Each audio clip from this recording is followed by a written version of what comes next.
Hello and welcome, I'm Logan with All Paths Taken, and this is part 7 of my 100% walkthrough of Elden Ring.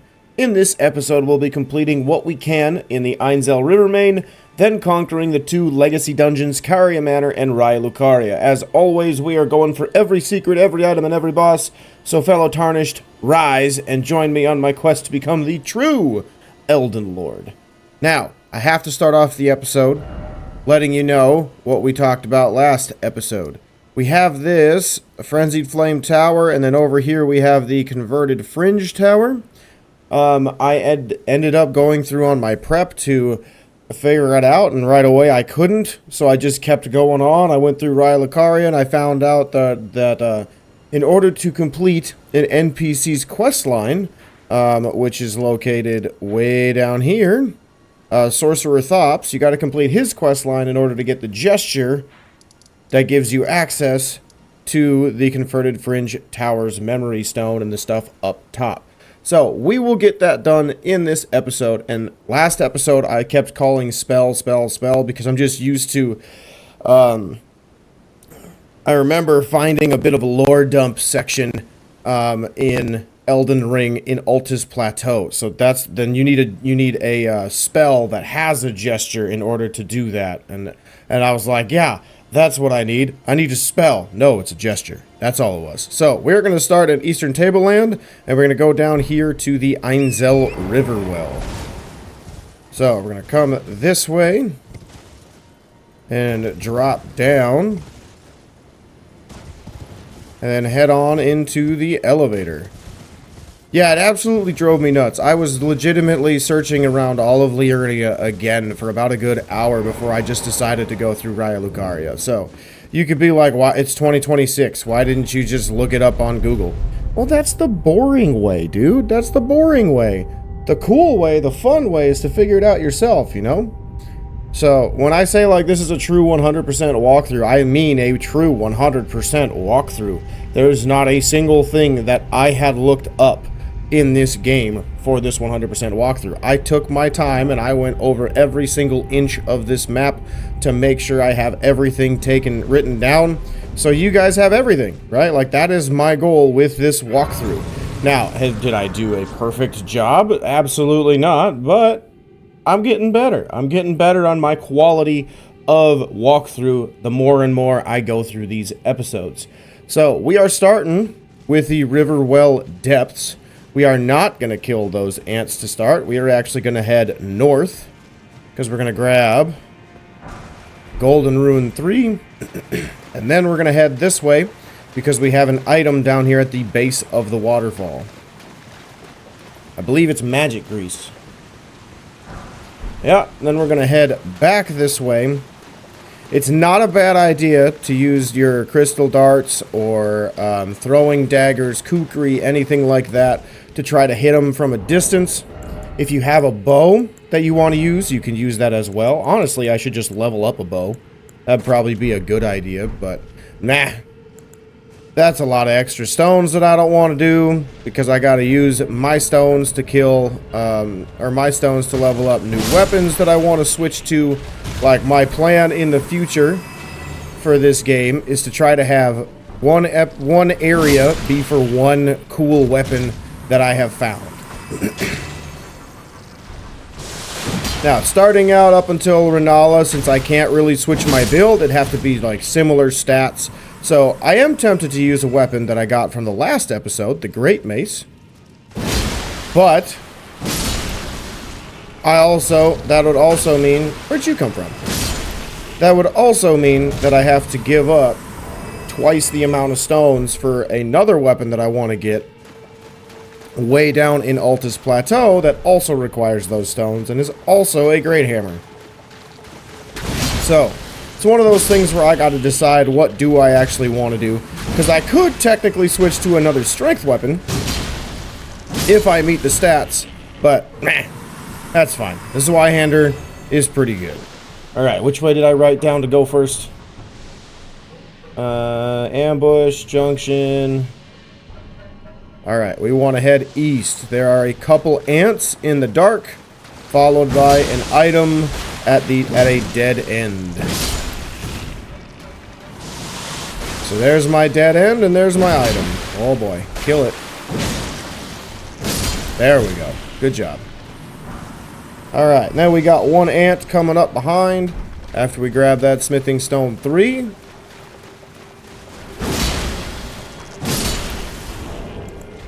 What am I at? 10? You know what? I should have actually gone back to level up. Oh yeah, I should have gotten back to level up. I'm way stronger than right now, but that's fine.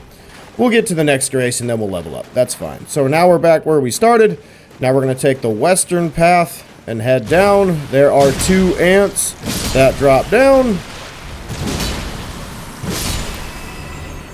And then in here, we have a boatload of gore, which is really gross. And we got a silver firefly. We got golden runes. And I want to make sure I go the right way first. Because we will have to go back through this way a second time. Because there are so many branching paths. 2 fall down. Head in the room with all the guts. And then we are going to turn left and kill this ant for an item. I missed. Because I'm a legend. And then, yep, we are going this way. Cool. I wasn't sure if we were coming back for this way or we're going this way first. Alright, so in this room, you are going to get absolutely bamboozled by all the ants in the ceiling. But how we're going to go about this is by taking that crystal dart or throwing dagger or kukri and lining it up to hit that. And if you pop them, you get a golden rune and a rune arc. But the only problem is all these bad boys will drop down one at a time.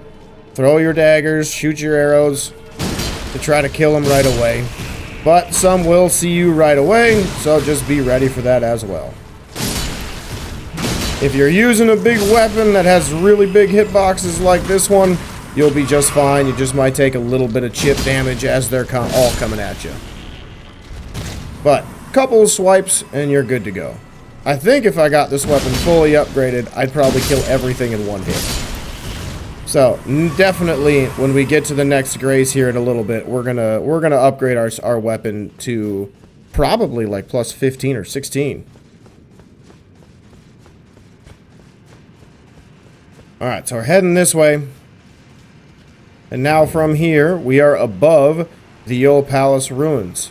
So it says that there's a hole that you could potentially fall down in, but there isn't one in the actual map, which kind of bothers me, because I'd love for there to be like a way to fall down and then go through this way a different direction. I thought that would have been really, really cool.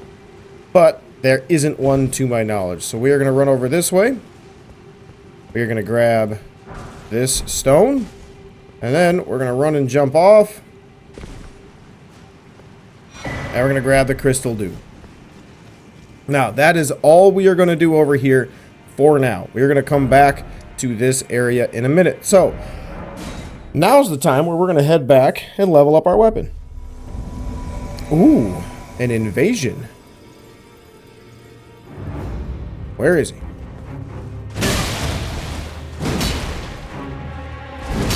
Some of you may have already gotten this invasion. It depends on how frequent you come back to the Roundtable hold. It's a pretty simple and easy invasion, honestly. Just know that when you saw that red fist, or that red orb coming around the fist, that's like a grab animation, so if it hits you, you'll actually give your health to them, so they will heal from it. But we get the clinging bone, and then we can run over yonder, and we can grab the Royal Remains armor set. So this armor, if you really wanted, you can slap that puppy on. It looks pretty sweet. It's not as good as a lot of the armor that we have on right now, but it does look pretty sweet, especially with the Zweihander. You know what I mean? Looks pretty solid. Can I fat roll? I'm not fat rolling. Cool. You've received the wisdom of the 2 fingers, have you not? Then I bid you welcome. As a true member of the Round Table, I am known as Gideon Ofnir. As a Tarnished who wishes to stand before the Elden Ring and become Elden Lord, I am accumulating knowledge to be all-knowing. You now belong to a select group of fellows. As such, I ask that you remain constant. Wow, that's the first time he's ever been nice, and even in his own way, still kind of a jerk. After more great runes now, eh? Then as your fellow, allow me to divulge a little knowledge. The inheritors of the great runes, the Shardbearers. We of the Roundtable know the location of 5 of them, including the one you defeated. Godric the Grafted, Lord of Stormvale. General Radahn, who fought Melania and her rot to a standstill in the Caelid Wilds. Praetor Rykard, Lord of the Volcano Manor of Mount Gelmir. Morgoth the Grace-Given, Veiled Monarch and Lord of Lane Dell. And Renala, Queen of the Full Moon, ruler of Raya Lucaria's Academy. You'll still be after more great runes, won't you? Well, obviously. Ooh, Ensha. Oh, my apologies for that nasty business. Ensha got rather ahead of himself, it seems. As his master, I'd like to express my regret. But now, Ensha is slain and gone. Finished. Forevermore. Okay. So here you can learn about each of the demigods. I don't need to go through them. I know a lot about them. I will let you guys decide if you want to learn more about them. But you can see we got Nefeli Lu here again. You'd receive a summons to the round table. Nefeli Lu, we met at Stormvale. I'm glad to see you here. I have something for you. I found it in Godric's grafting grounds. You were the one to defeat him, I would hazard. Yep, Make good use me of and it. my big sword. I don't intend to make a habit of scavenging corpses. I feel like you would though, because you know, you killed a knight and were standing over him all weirdo when we first met you, and then you apparently did that in Godric's chambers, or Godric's battlefield. Ah, yes. I wonder if you've met my foster father. If you haven't already, I advise you introduce yourself. Father is leader of the Round Table. I'm sure talking to him will be worth your while. Aha. Already did. He's kind of a jerk. Alright, we can give her our bell bearings that we've got. And now, if you wanted to come back and purchase smithing stones, you have smithing stone 1 and 2 available. And then I am going to start buying some of these rune arcs. Do I have any money?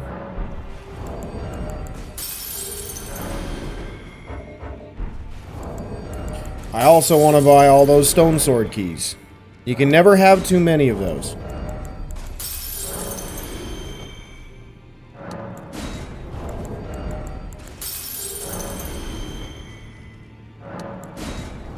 God, I'm so rich. Takes forever for me to empty my pockets. Oh, what it's like to have wealth. And the stupid part is, if you compared this game to all of the other games that From Software has made, 23,000 is like mid to late game. We're still technically in the early game. Honestly, we are still technically in the early game.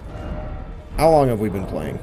Or at least I've been playing for a little over 12 hours, around 13 hours, and I am level 56. You could argue I'm about halfway because leveling wise we're probably going to be around 120, 130 when we're done with the game. But like, in reality, grand scheme of things, we're probably still in the early game because we have several demigods left. We have so much of the game left.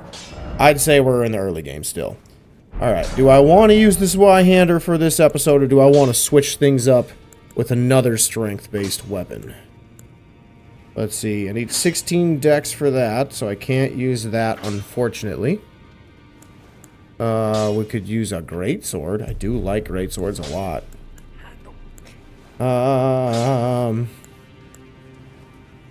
Let's see. I can't use that. I got the rusty anchor, the great axe. Ooh. Maybe, maybe, maybe. Ah, but the great mace is so much fun, though.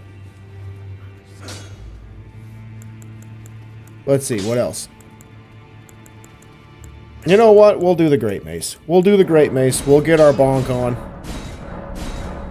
I thoroughly enjoy great maces. Oh, and then I can't even do it all. That sucks. Let's see. Can I sell some stuff that I'm never going to use? I'm never going to use that, ever. I'm never going to use these. Never going to use that. I might use those. Never going to use that. And I'm never going to use Shardbearers as well. Okay. Anything else that I need to sell? I have 18 rune arcs. Wow. That's a lot. Any Ash of War that I'm not going to use? Shields, never. Any dupes that I can sell?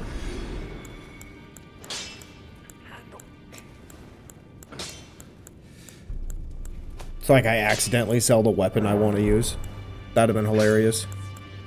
Alright, those are all good. Got a couple duplicate shields. Any duplicate armors? Wow, I have like no armor in this in my actual walkthrough of the game.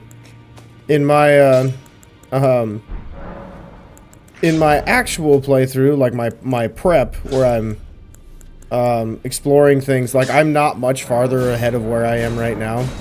And honestly, I'm like way at a point where I'm just like, okay, what fashion do I want? Because I've had so many drops from different armor sets. So it's kind of funny. It makes me laugh a little bit. Alright, but we're warping back where we were. Now we're going to head down pretty much the same path, so we will need to kill those ants again. It's like one of the few downsides of this little area.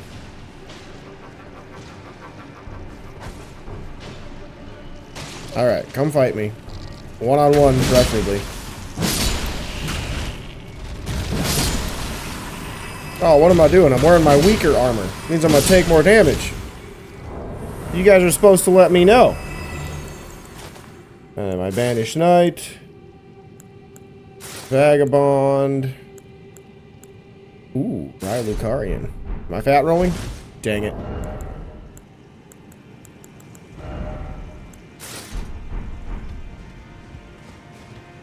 Alright, fall down.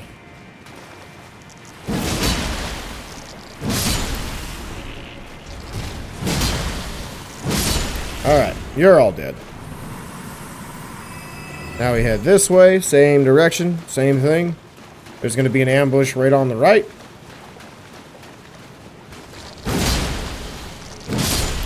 And then we got that one ant right here who ended up hearing us.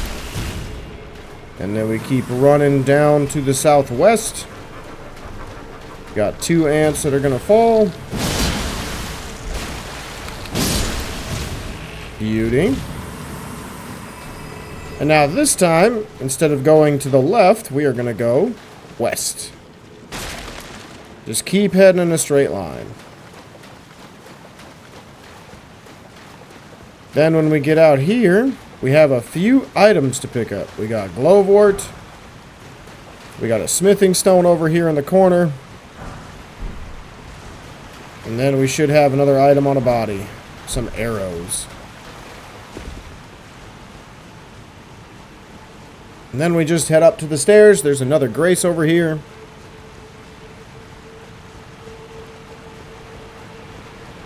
And then we also have an elevator in the room to our right. But this is where we're going to be heading next once we get out of the elevator.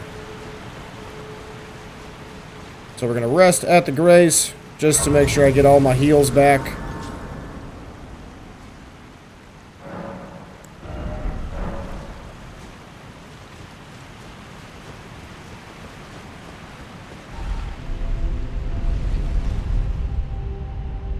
Then we're going to go, words are hard. Then we're going to go down the elevator, because we got to get a boatload of items that are all through here. Now, a couple things I will mention. There are items all over the place in this area. If you want to fight the Bubbleman, be my guest. I am not. I'm just going to run past them. Like, there's so many that it would be so annoying and tedious to kill them all. So if you want to kill them, go for it. I ain't going to stop you. But I'm not going to kill them. I'm just going to run around, grab all my items that I need, and head into the next little zone. I do like how they roll around, though. It's kind of funny. Alright, so we should be pretty close and grabbing every item. Ooh, I forgot to go that way in my walkthrough prep, I just realized. Let's head that way now. Let's do something new together. Alright, so we're heading this way. I think I forgot about this. Ah, no. I knew about this. Never mind. Never mind. I just blocked it out of my brain hole. But while we're over here, we will grab this. So this just leads to the backside. Oh, God, that scared me. I didn't think he saw me. Where we're going to get attacked by the Astel.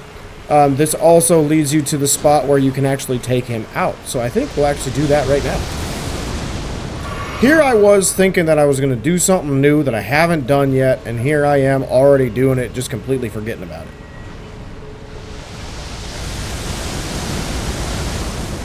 Alright, so we're going to wait for that to happen. Come on, get up there. Wait for it to happen again. And then we can start running again. Oh god, that scared me. I wasn't sure if I had to jump. Because I think I jumped in the prep. Oh! Oh! Kidding, I'm so strong. I'm so strong and tanky. Alright, so we run around here. Stand behind the pillar. Now we just do jump attacks. I missed. I'm terrible. Ow!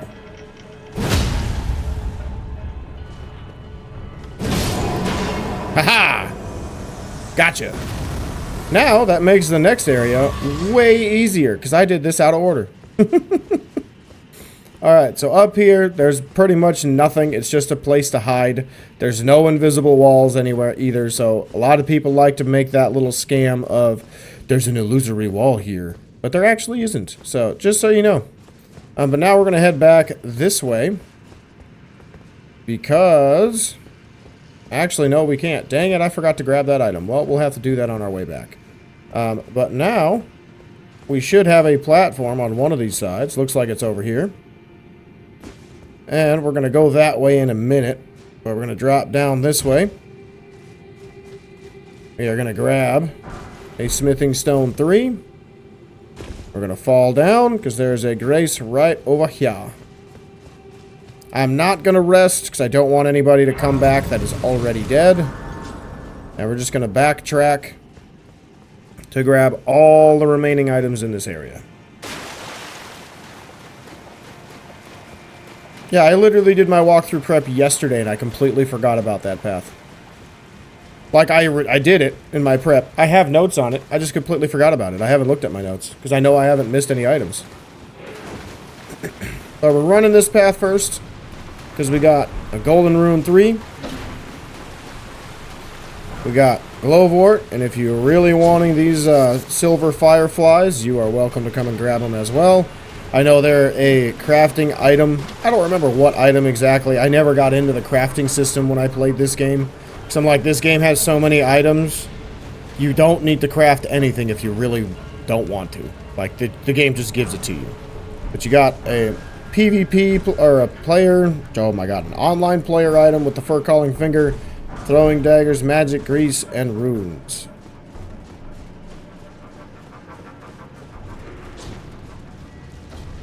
And we got an item up here. And we just keep running around. Now we got a merchant right over here. And we also have our map piece. Oh, there's people coming. I hate that I can't look at my map while enemies are around.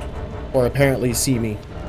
I wish that was something that would change. So if they ever make a sequel to Elden Ring, Which, honestly, I hope not, because the sequel's not going to be as good as this one. Like, it's... With how highly scored this game was, there's just no shot. Any game they make that's going to be in this same universe is going to be as good. Like, there are people who love Dark Souls 2, but the vast majority of people that have played Dark Souls 2 say it's not as good as Dark Souls 1. And I agree with that. I think it's a good game, but I don't think it's as good as Dark Souls, the first one. But I wanted to show this off, that you do have Lost Ashes of War. I don't think we've come across these yet. Basically what this does, if you don't know, it allows you to copy and pass different Ash of War to different weapons. So for example, if I wanted Golden Vow, I could use this on Golden Vow, and now I could have 2 weapons to use it on, and potentially have 2 stacks of a buff that I could use on any weapon. I could do that with any Ash of War that also does different attacks, like Chilling Mist. That's one that I'll probably switch to here in this episode when we get to Raya Lucaria, because I do want to switch to the Great Mace. It's just I gotta get to that point, you know what I mean? But I do want to get to that point where I'm using that stuff, and I want to make sure that I do have a good choice. But if I find like another Great Hammer that's good with the Great Mace, or pairs good with the Great Mace, then I will do an obscene amount of frost damage with those weapons, because I'll have Chilling Mist on both weapons. So it's pretty cool, pretty fun. Alright, so I gotta go back the way I came. So there's no items in this doorway. Just a couple of enemies. Little roly-polies. Then we're gonna head through that one tunnel again. Just checking to make sure I got all my items.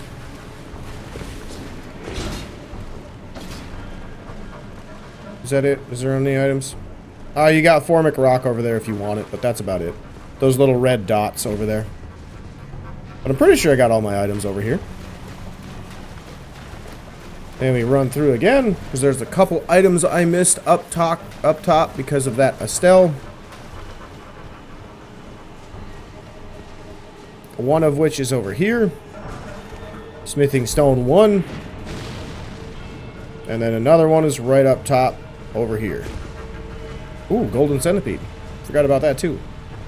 I'm not sure what Golden Centipede do, but I know that they are pretty rare because they're not in a wide spread of areas. So it's got to be something kind of important, but oh well. No big deal.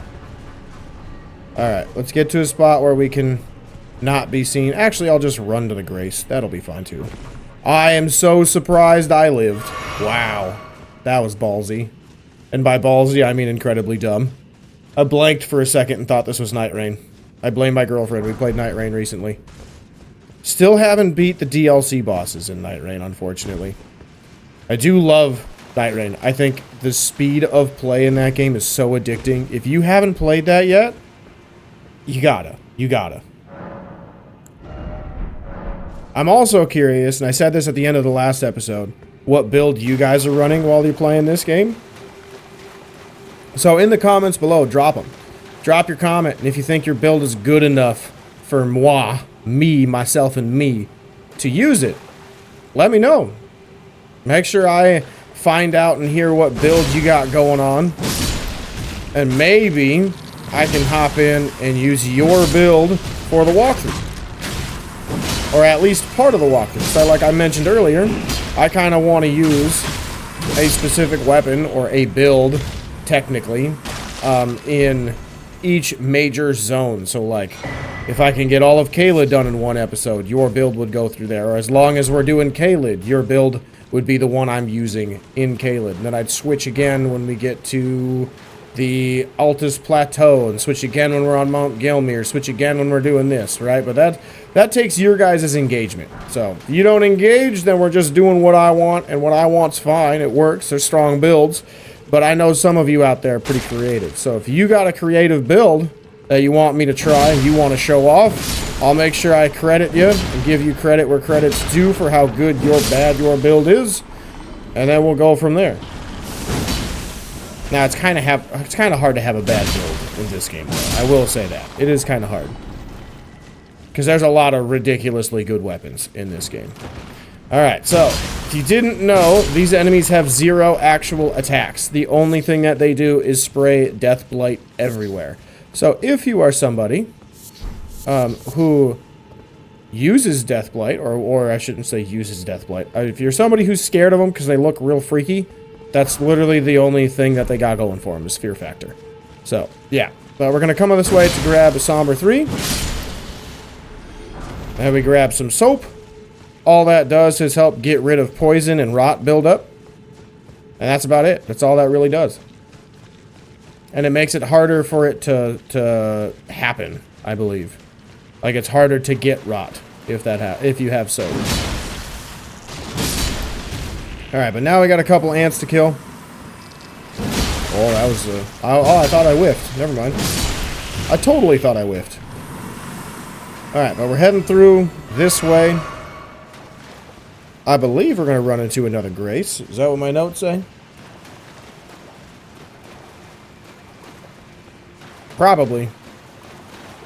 Oh yeah, I remember this. We're good. We grab this item. Melted mushroom. And we're going to run this way. Grab some Glovewart. And then I believe we get to go to a boss fight.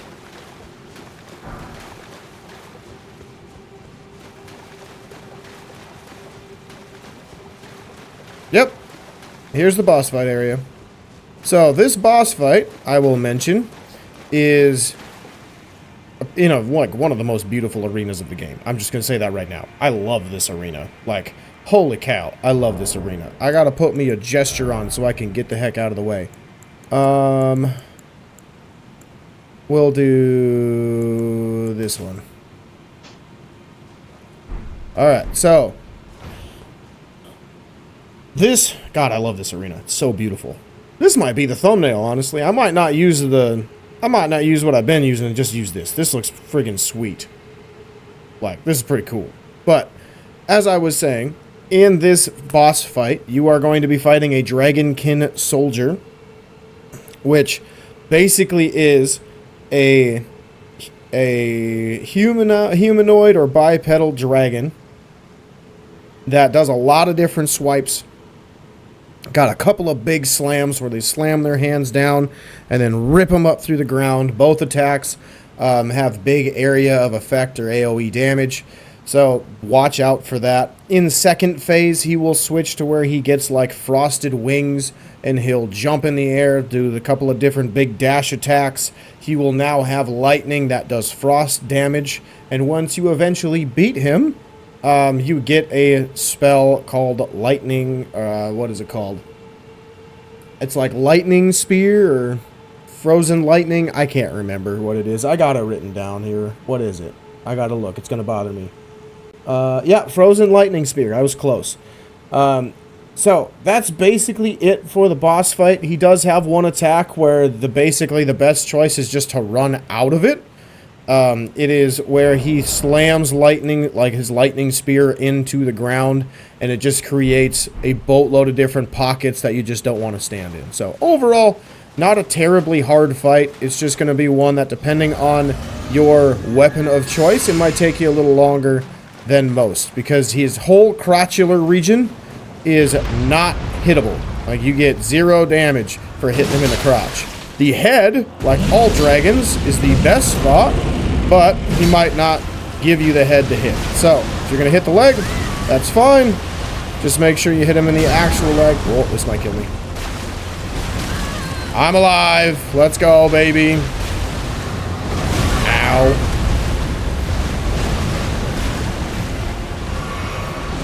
No. Bad dragon. I missed. Dude, stop backing away. I hate when you back away. Like, this boss is one of the most irritating and frustrating bosses because he keeps backing away.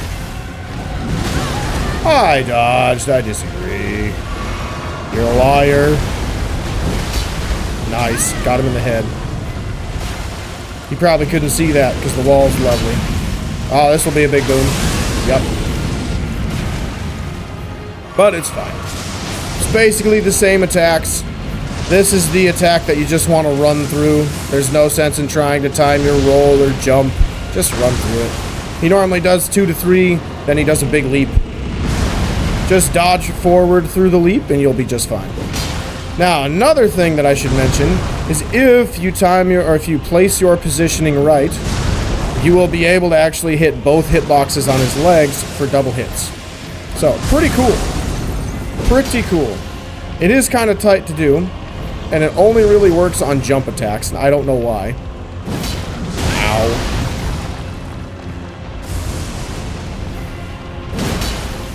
Oh, I'm not over enough, dang it. Like, you gotta go right at the perfect angle.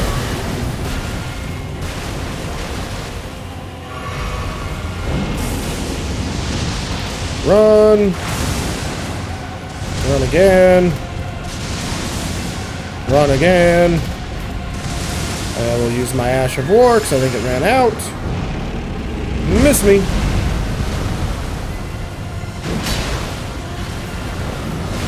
Oh, I was way too early. That was terrible. I'm so bad. Why am I bad at video games? No! At least that attack is really easy to dodge.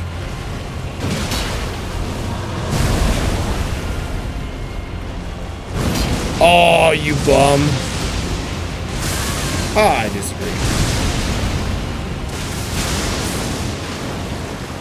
Whoa, I've never seen that attack before. Alright. There we go.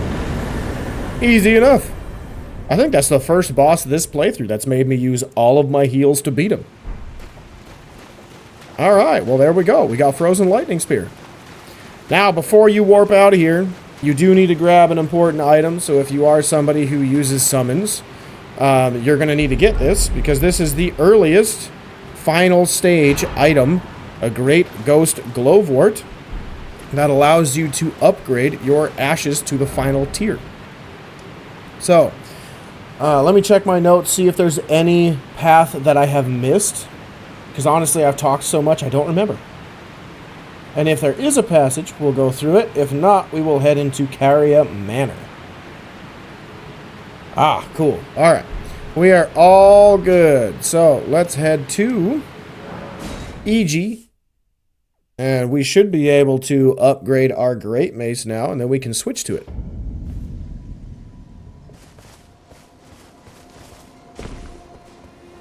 Well, then I presume he's all. Alright, purchase. Ooh, I forgot about that. I meant strengthen. Alright, Great Mace, where are you? Oh, lovely.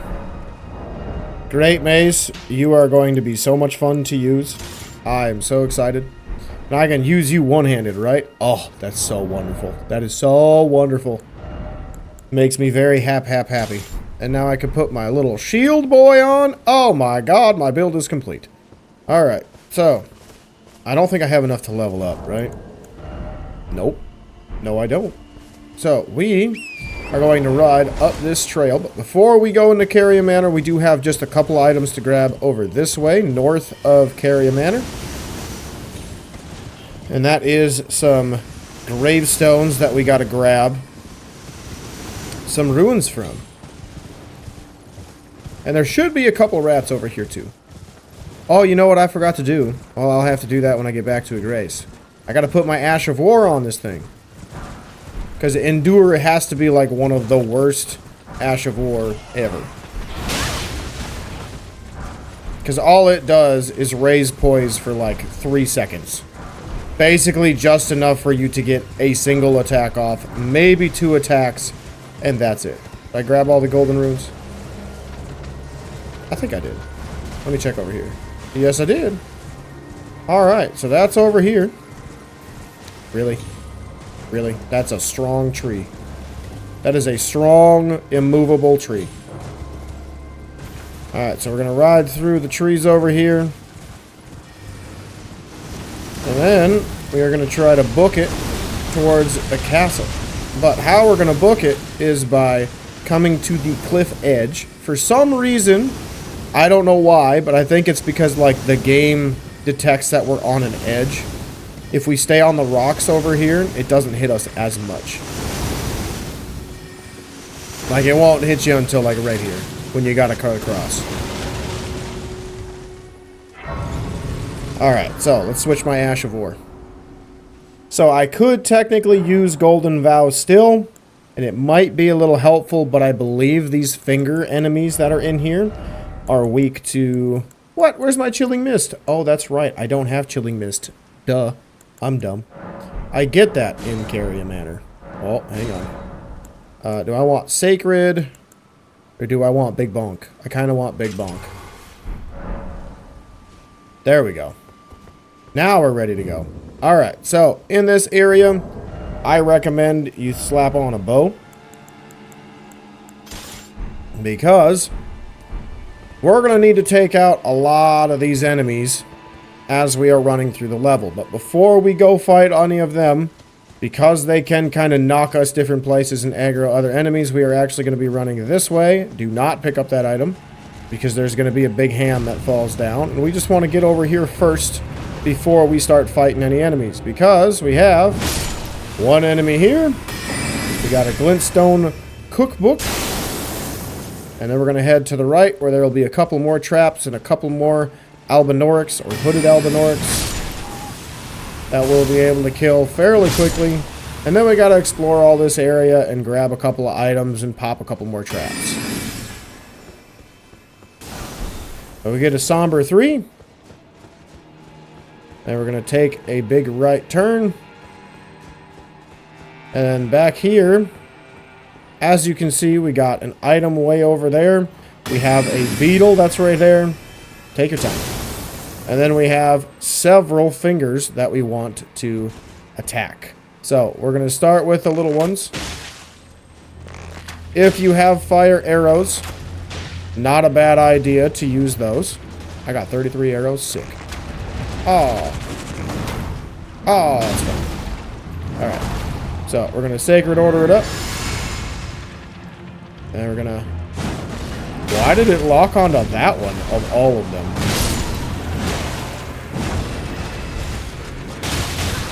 Oh, I'm dead. Ah, whoops. I was trying to lock onto the two below me, but the game's like, nah, hard right, buddy. Hard right. That's fine. Alright, so all we're going to do is repeat the same steps. I guess it wouldn't hurt to grab this item now. Rhymed crystal bud. And we just run over yonder. We don't need to go in that room, because we already got the stuff. We just got to kill this little dude, and then this little dude. And then we're back over here, where we were.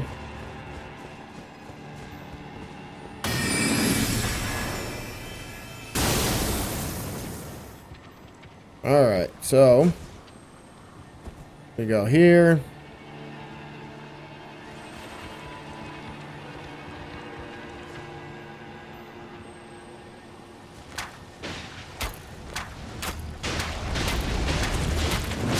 I forgot this thing has an Ash of War.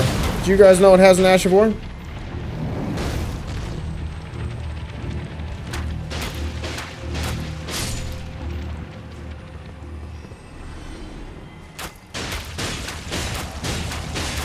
Well, that's not the right one. There we go. Ah, man, I only have 4 arrows left. Well, that sucks. That's fine. Oh, good move.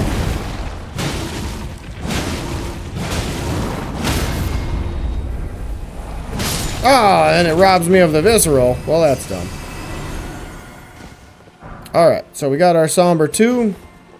Now we have a beetle. If you could see right over there, those little spikes past the beetle on the ground, not the crystals, the one left to him just above the beetle, that is a hand. So we want to approach the beetle over to the side, like so it turns and runs into the wall. That way, we don't have to run after it and then get attacked by those big hands. But we get a really cool spell, Carian Piercer. This is one of the few spells I actually like because it is a melee spell. So it turns your staff into a large large sword that stabs your enemies, and it's really cool. It does magic and pierce damage. It's pretty sweet. But now we're going to backtrack. We got a big hand to kill, along with grabbing some items over here. Another crystal bud.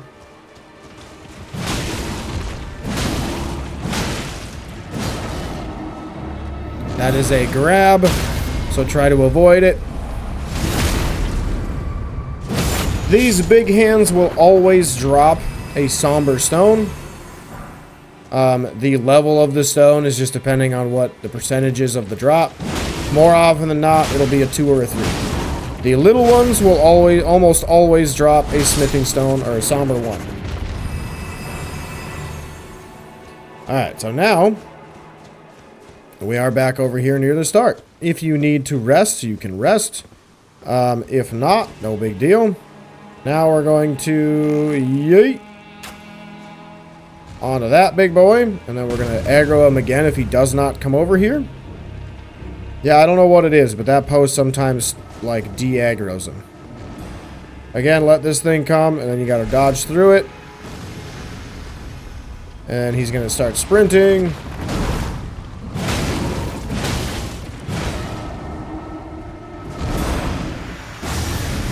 Oh, that's rude. He's supposed to grab me. Well, alright then. You can do your annoying attack. That's fine, I guess. These enemies were so creepy when I first played this game. Like, they were so creepy. I don't know why someone like Miyazaki wanted to have big hands come at you, but apparently he did.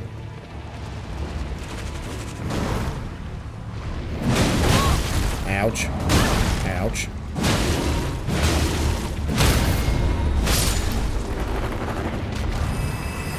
Alright. So we got that done. Now we got several hands to kill. There's like 5 or 6 hands that we need to kill over here.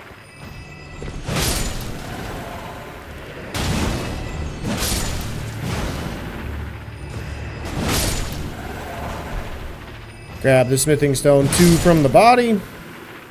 And there we go. So we came from that direction. So you don't need to go that way. I will also mention that there isn't any important items over that way. So your best bet to getting through here, honestly, is to go to the right and then just sprint through if you don't want to fight anything. So it's honestly going to be a time saver because there really isn't any items over that way with the exception of like a crystal bud. And that is in the next side. Just past this little walkway that we're going. So if you're wondering, like, should I go somewhere else or should I take another path through this area? You really don't need to. There's no other items over there. Unless you're trying to kill all of the hands or the finger enemies so you can get more somber stones. That's fine. But other than that, no, you don't need to do that. It's kind of a waste of your time. So right over here we have a small enemy that's guarding the crystal rhymed bud. It's kind of stroking its finger like a weirdo. We're just going to run over and grab that. So if you're looking for these types of enemies to fight, you can find it, or you can kill them, but it honestly is not really worth it. As long as you don't run over them, or you don't aggro them like I did, you'll be just fine. And I don't think that finger's going to make it over here anyway. So we can head through the next doorway after we kill the last one that drops down. I think there's another hand on this wall, but I could be wrong. I guess I'm wrong. But then over here, we got a boatload of hands to kill. We're going to try to kill the small one first, because it's right in front of us. And then we're going to kill big boy over here. Why are you not locking onto the big boy? There we go.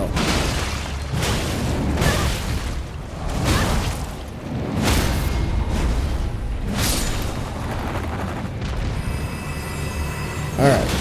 Why are you not dying? I went right through you. There we go. Alright, so we killed all of them. And then we're going to run up these stairs. We're going to grab a stone, and then we're going to grab a grace. Let's grab the stone first. Stone you can just grab through here. I don't know why you can. Apparently walls are fake. And then we can rest at this grace.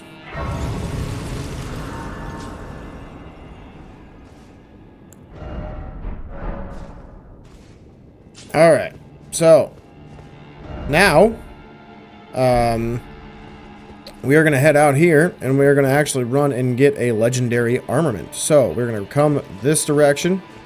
There's going to be enemies that spawn in. You can kill them if you want. I'm going to kill some of them the first time I run through, but then the second time, I'm just going to run by everything. You're going to run to the left.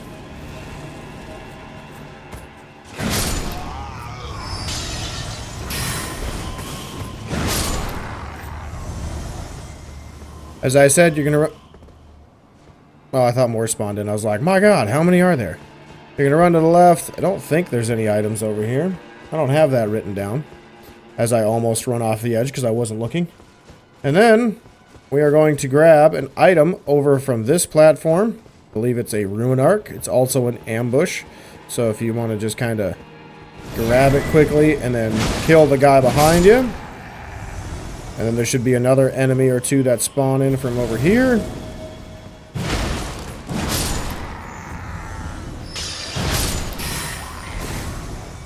And then we're going to backtrack and jump onto this platform.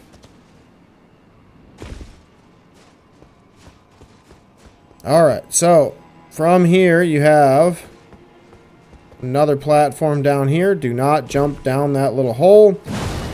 There should, if I remember correctly, be an item right over here. Or am I thinking of a different bridge? I'm thinking of a different bridge later in the level. Dang it!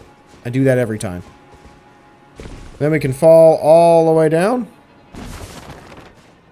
And then we want to grab our next legendary armament.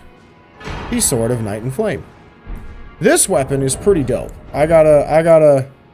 If you've never used this, you've never heard of this, this sword is awesome. Other than just looking really cool. Like, let me get closer to it. Like, look at that thing. That thing's so cool. It has two different kinds of damage. So, this weapon scales on intelligence and faith. So, it's Ash of War is incredibly unique because you have a Night stance and a Flame stance. When you use R1, which is your normal attack, you get the Night Comet Sorcery, as it says, which is like that big beam of light. I forget what the actual spell is called. I think it's called Night Comet, but I could be wrong. Or you have your strong attack, which is your R2 or right trigger.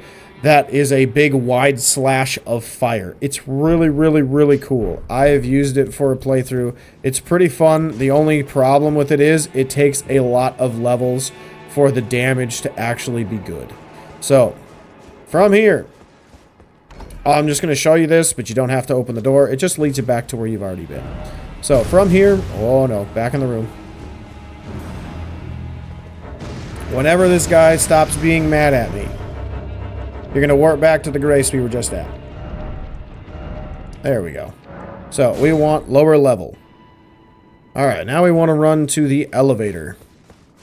So, this time I'm not going to kill anybody. I've killed everybody once. There's no real benefit in killing any of these enemies. They don't follow you too far. Once you get to the elevator platform, which is right over there in that big window or big doorway, everybody will leave you alone. But now we're going to go to a somewhat hidden yet visible part of the castle. When you get over here, we want to actually jump down over there. Ow. I just got to look to see where the correct spot to jump down is. I think it's over here. Yep, it is over here. Alright, so we grab the crystal bud. We can run this direction for an item under these stairs. It's also a good spot to heal. And then we got a couple enemies to fight over this direction.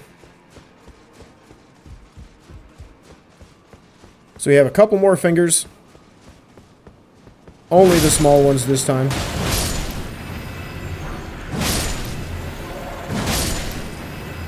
And then I believe we get an Urumi. Which this is kind of cool. I don't know if I'll be able to use it because I'm a... What was that slam? Oh, you guys are still attacking me. Okay. But the Urumi is like a sword whip. It's kind of cool. So when you use it, it does whip slashes, but it's also a sword. And then when you use... nope. When you use the Ash of War, it's just got kick. It's kind of cool. Like, it's a cool weapon. It's unique. It's one of the Nox weapons. But now over here, you get a Victoria Maiden. So, it's up to you if you want to kill it or not. On the other side, there's just another Somber Smithing Stone. It's not like a Smithing Stone 5. It's like a 2 or a 3. So, yeah.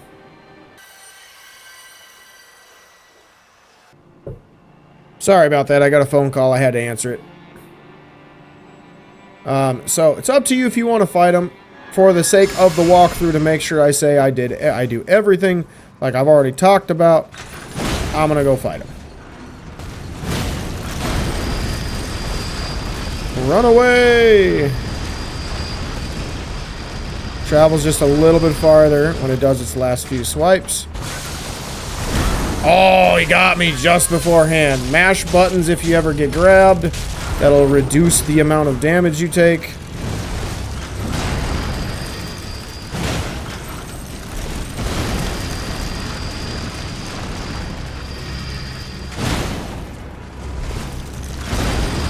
Now he's going to charge forward again, stand on one side, roll to the other so you don't get hit that badly. Oh, he's all so close. Oh, almost. Almost dodged that. And there you go. Now, the one thing I wish you get from these guys is an actual, like, item piece that was helpful. You know? Like, I wish it was helpful, but oh well. All you get is nothing. And then you can come over here to get your Somber 3. But that is it for here. Now we have to warp all the way back as we got to run through the castle again.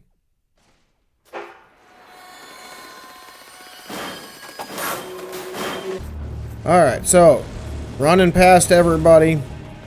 Don't need to do anything else over here. We have completed pretty much everything in Caria Manor up to this point. Now we gotta run through up to the elevator for another grace. Honestly, it probably would have been a smarter idea to go up the elevator first, then we can just warp to the new area and not run through everything again. But I didn't think about that till now.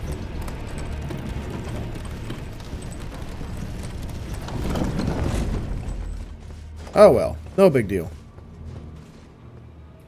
So, from here, we're gonna run out the door. And we got a couple of wolfies to kill. Well, you don't have to kill both of them. Just this one.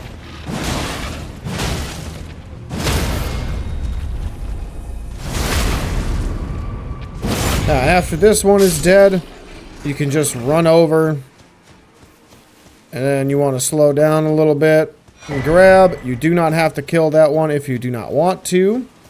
Now we're going to head back this way. We're not going to go on the little staircase yet. We're going to wrap around for another wolfie that we got to kill. And we got another item or two to grab over here too.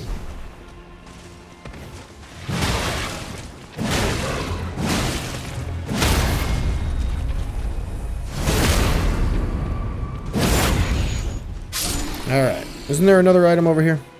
Oh, that's right. I put that down in my notes too. That you can just get the Mikkela's Lily over here. That's another rarer, I cannot speak, rarer item for you to get. That's a craftable item in the game. So, just shows off another spot for it. So this section, you don't need to go through the doorway. That is a terrible idea. Not sure if you saw the ladder over here on your first playthrough, but that's one thing I would suggest, is using the ladder. It lets you go in behind the enemies so you can take them out one by one instead of fighting them all together when they all cast their magic and they all gang up on you. So we kill 1 and 2 undead dudes or undead nobles. Then we run across here. All the way up to the top. We have 2 pages to kill. One is already on the staircase. And another is kind of dropped down here while we're fighting him. Don't be surprised if they use their crossbow. Crossbow hurts very much.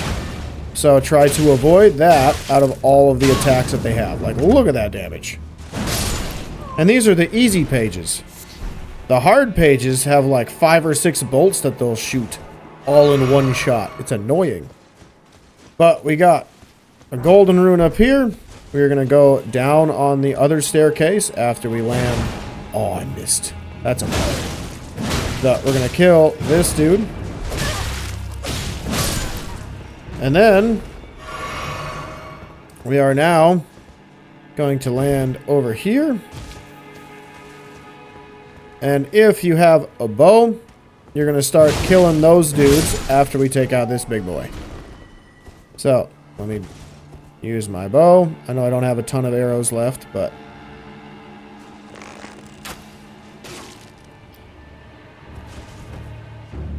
And he'll come up, and you can fight him. Just try not to go below the staircase or onto that staircase, because then the big troll will see you. And then you got to fight everybody. Alright, and there's another one over here.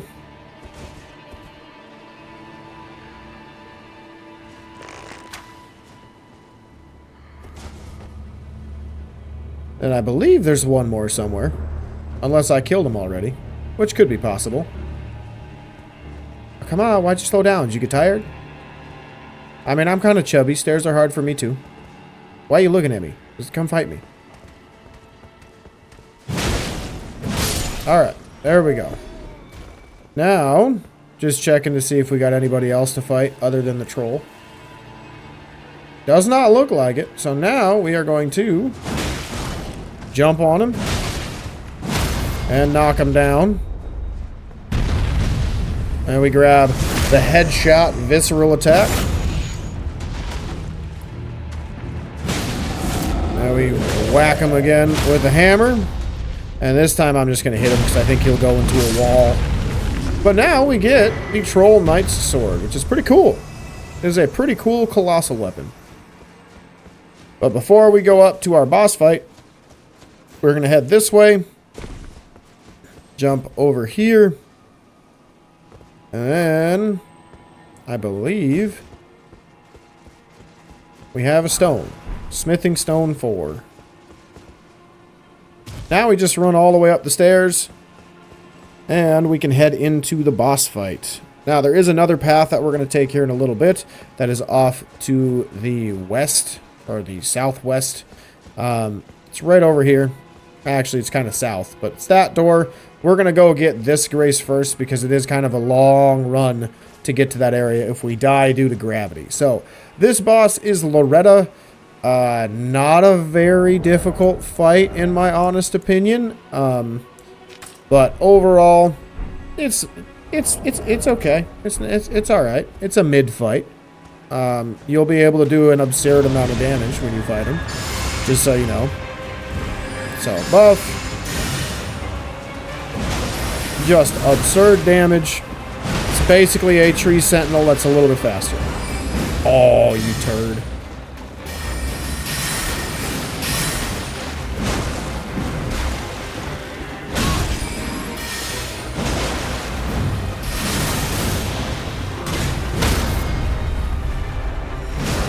God, that's a lot of damage.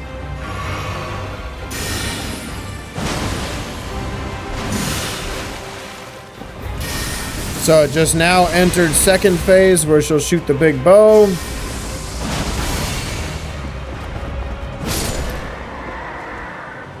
That's what I mean by absurd damage.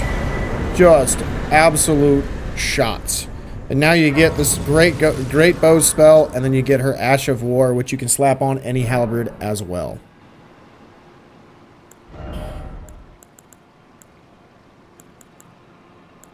Alright. Let's see. Do I do more health? Do I do more damage? Decisions. I think we're going to go strength. We'll go strength for now. Now. Oh my god, my phone.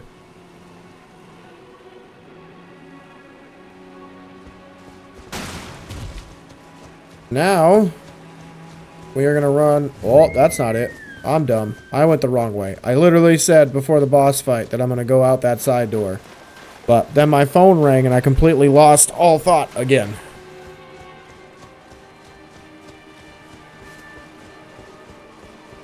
Alright, we're going to go out this way. We're going to drop down to a little hidden area. We do a little bit of parkour. So we got to run and jump. Then we're going to run and jump again. Then we're going to run and jump again. And now we got Pop Bros to kill. I mean, you don't have to kill them, but they do aggro as soon as they see you. So probably not a bad idea to kill them. And the nice thing about having a blunt weapon like this is you do extra damage to them. Because they are weak to blunt.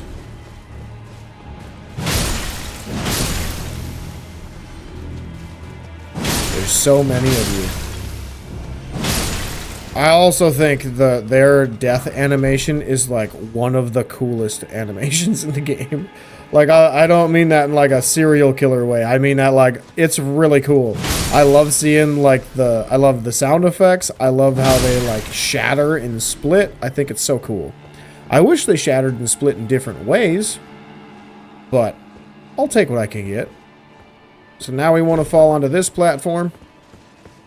And then down over here, because we got more Pop Bros to take out. We have 2 big bros over here.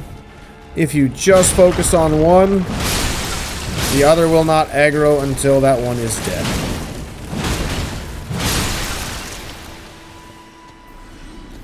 Then, we grab the smithing stone, the living jar shard that dude dropped. Ooh, did I get another one? Nice. Then we kill small pots. And then we can head down again. And we're going to head northwest. And now we get to an item. This was the item I was talking about that was on another bridge that I talked about earlier. Carian Grandeur, the Ash of War. It's pretty cool. But that is it for this section. So now we're going to go back to the moon gazing grounds, and we got to clear out the couple of sections that are over here. Now, I will mention there's a boss fight in this area that you do not need to fight, because later in the game, all you're going to do is scare it away so you can explore the area. So if you want to do it, you can. If you want to wait, you can wait too. So the boss fight is over there. It is a dragon. It is, I believe it's Adula, the glintstone dragon Adula. It is Ronnie's pet dragon. You don't need to fight it right now, but if you want to, you can. I am going to hop on my horse, or hop on Torrent, and we're going to go east, and we're going to get this side of the castle done first before we finish the section with the important stuff in it. So if you hug the wall, you're going to eventually run into a scarab. You might have heard it just before we fought the big troll, but it is right here.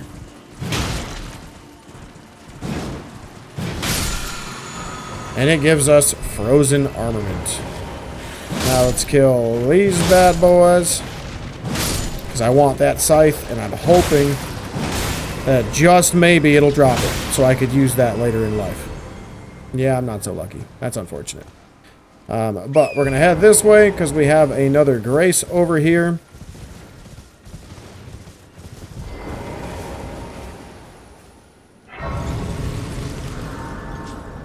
And then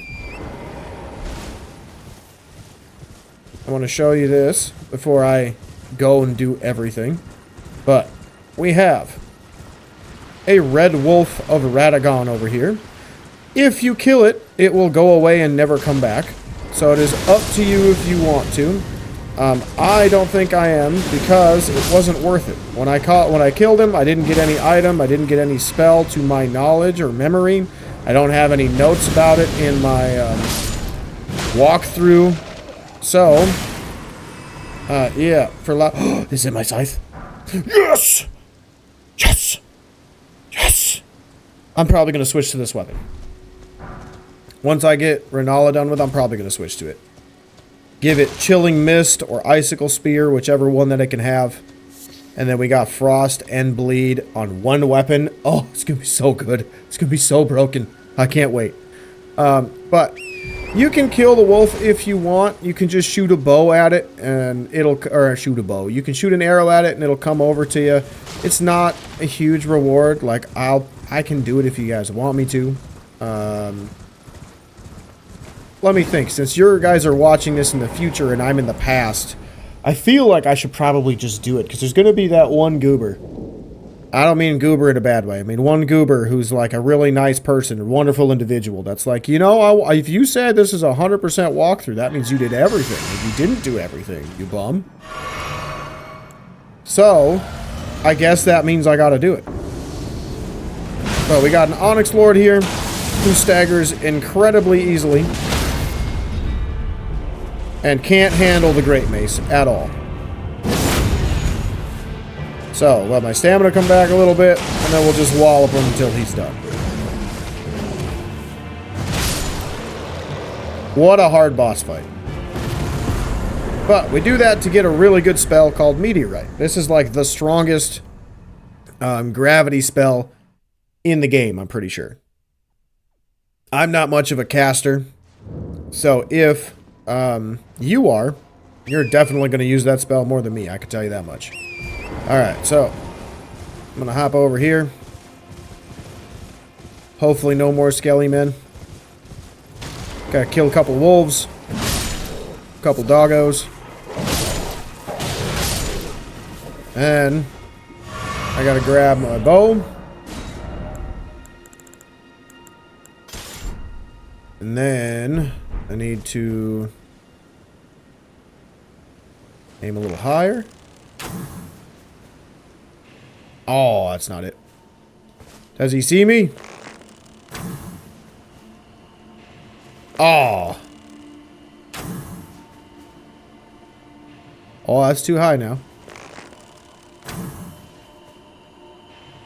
There we go, I hit him. He should see me now.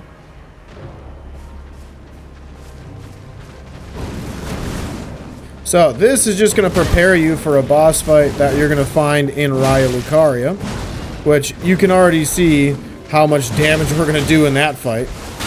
I'm terrible at dodging. Oh, big boomer.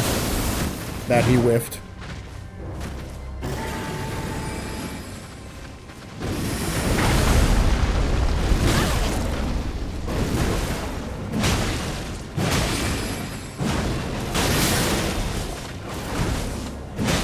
Almost there.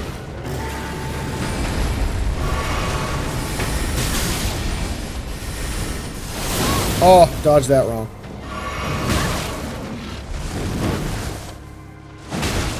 Ah, 1 HP in a dream.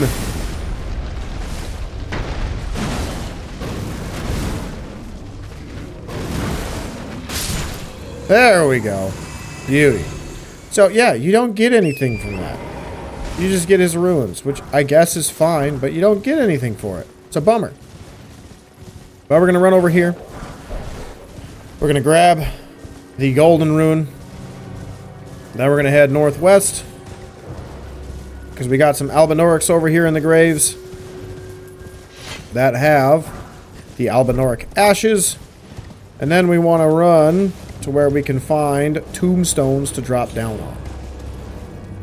Oh, I forgot. Painter. I have that in my notes. So, we gotta go over here. And he'll give us the scholar stuff. And a larval tear. Cool beans. Alright, where's my gravestones? Should be somewhere over here by the cliff. Because we need to go get Hoarfrost Stomp, which is that little dude over there running around.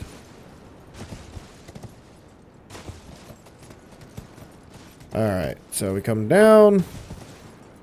We keep heading down.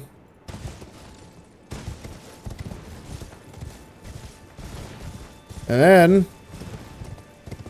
we just gotta line up with where he crosses and take our swing. Now, this should be an easier one because it is a very, very, very big scarab. It's not a little one, it's a big one. So you just gotta be patient.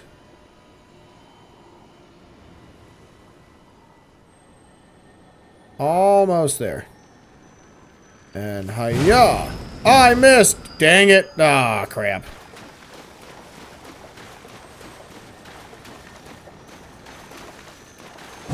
Ah, I missed again. Why do I suck at video games?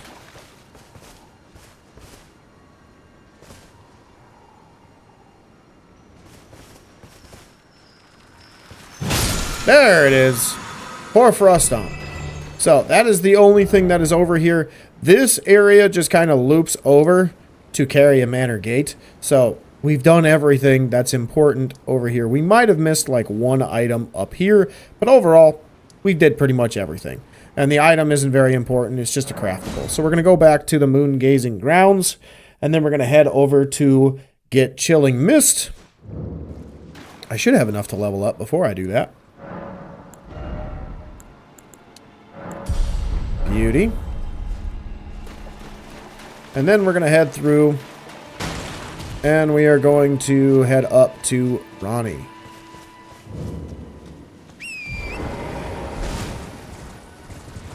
Alright, so we're going this way. In this section of the ruins, there will be a scarab that has Chilling Mist.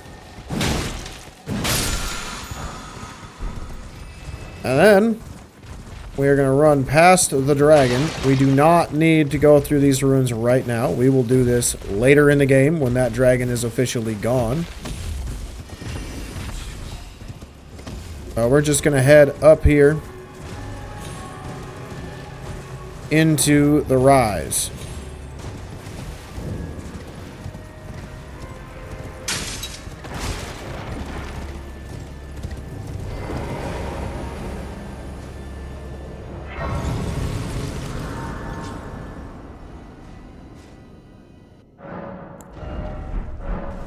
Alright, so from here, we got to go all the way up to the top and talk to Ronnie.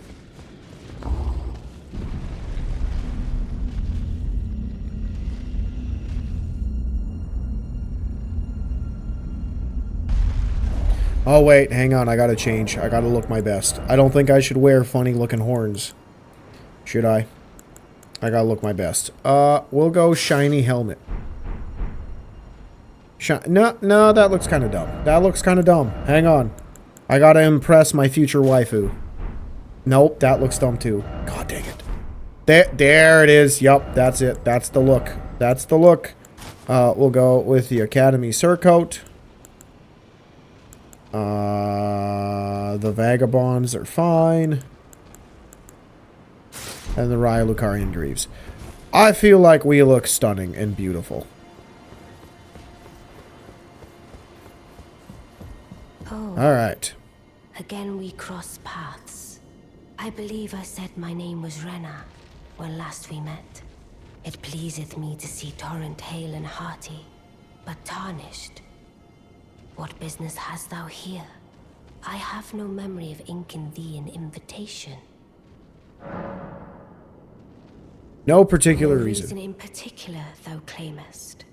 Intriguing. Then mayhaps fate hath steered thee to this reunion. Wilt thou enter into my service?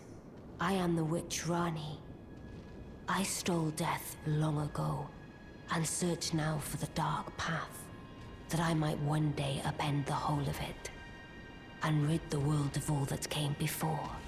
Well, has that roused thy interest? Yes, ma'am, it I has. see. A choice well made. Thou art a rare sword. Not many would have accepted the offer, but I require as much of those under my command. I anticipate good work from thee. Alright, so we got to talk to her one more time, I think. Then I ask we proceed Yep. with haste. There is in my service a half-wolven warrior by the name of Blythe. Met him already, he's pretty I cool. would have thee join him in searching for the hidden treasure of Nokron, the Eternal City. I have called for Blythe to greet thee below. Take from him the particulars. Ah, and there wilt thou find Iji, my war counselor, and Salavis, preceptor in the sorcerous arts also. Heed not their peculiarities. Feel secure in gaining from them what advantage thou canst. I'm sure the others will be doing just the same. Mm-hmm. Speak with the thou needst not indulge them unduly. It hath been a passing long time since a new... Alright. So I gotta go talk to him now.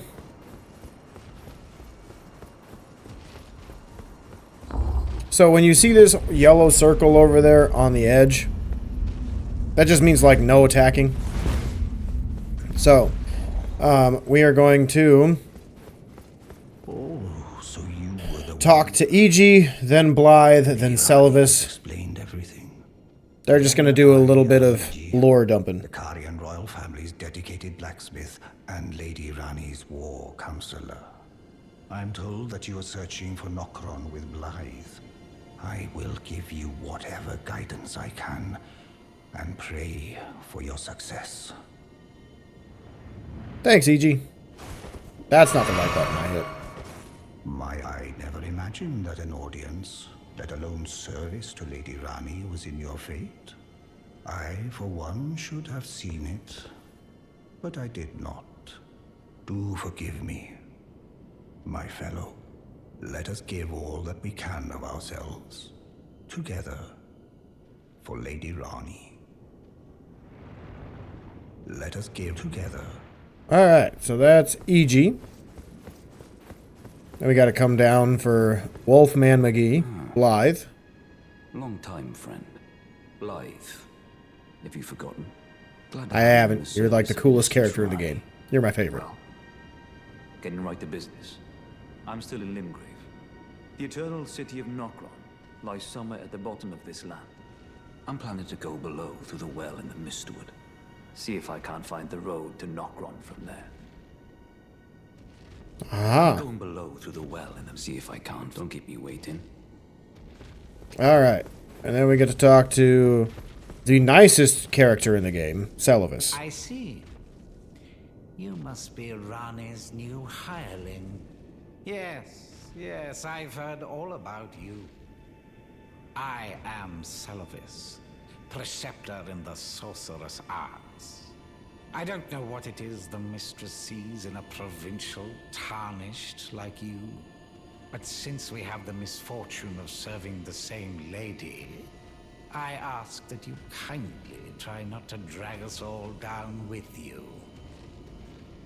What a nice guy. I reside in another tower close by. Come and pay me a visit. Should you wish to be of actual service to Mistress Rani. If it were up to me, I wouldn't waste my time on the likes of you. But who am I to stand against the wishes of my lady? I reside. Come and pay me. Should All right. were up, but who? There we go. All these characters are done since the circle has not gone away. We have to go back and rest. That's literally all it is. It bothers me that we have to do this, but we do. Otherwise, we can't warp out. We can't go anywhere. So, circle's gone. Now we can warp wherever we need to. We are going to end up going right there. Oh, that's not it. Let me... Alright, so you're probably wondering what happened in this little flashback or faded out animation, but your boy here messed up, as I'm known to do every now and again.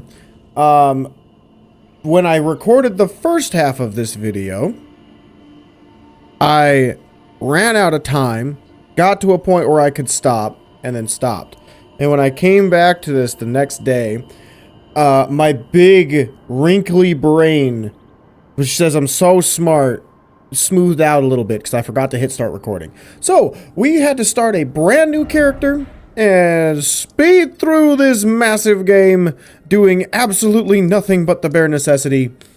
And we got over here to get everything done.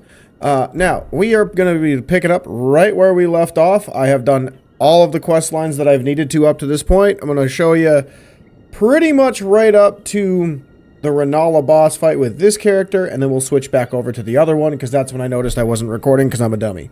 But we are going to, from here, head over to Selvis's area, which again is marked Raya, as you've already seen.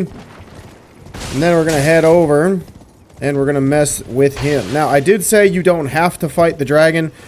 Because I want to show you how stupidly broken this weapon is, we are going to fight the dragon. Because this weapon is stupidly broken. Like, look at that damage. Like, that damage is from a +4 somber weapon. It is not super broken at all. Not even close to broken. Like, I have no crazy buffs. I have no nothing that's wild and super wild and crazy on. Just Bloodhound's Fang. And I'm already at a point where I can kill this dude pretty close.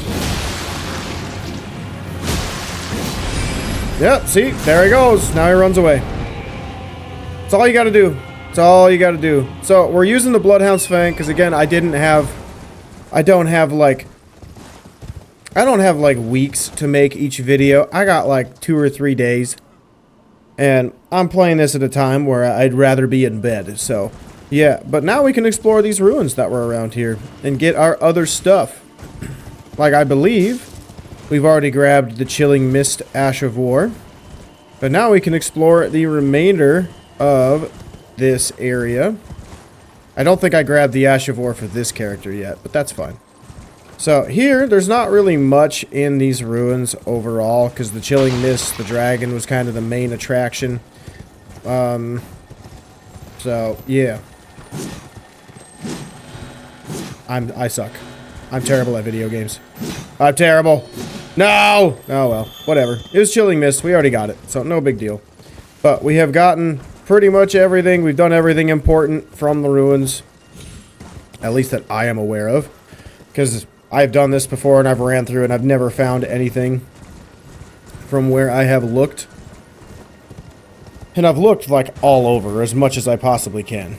So I don't think there's anything in here. And if there is, feel free to prove me wrong in the comments below. I love being corrected in video games, believe it or not. I do. I love being corrected because that means I learned something. And I like learning. But now we're going to head over to Celavis.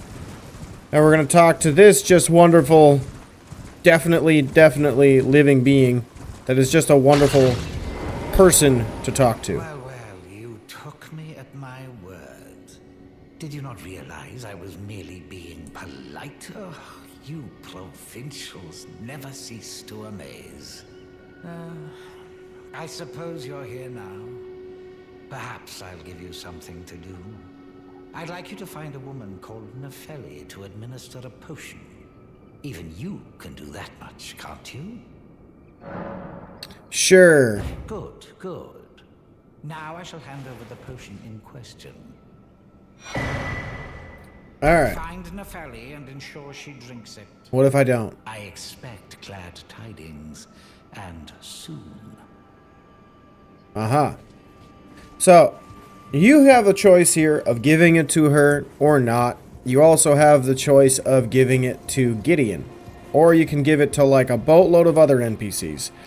I kind of like giving it to Gideon because it legitimately is the only time he's ever nice to us. Otherwise, he's always a jerk. But we come up here up top to get a memory stone from his Arise. And then we also want to run and jump. Oh, I almost missed it. Whew, scared me. And we want to grab the Black Wolf Mask. Which, yes. Oh, no. I'm alive. Which, yes. We will be rocking the rest of the playthrough. I absolutely love Blythe. I think Blythe is my favorite character in this game. So, yeah. I wear his stuff all the time. All the time. But did I check that section of the ruins? I don't remember. It looks like I did, but I don't think I did.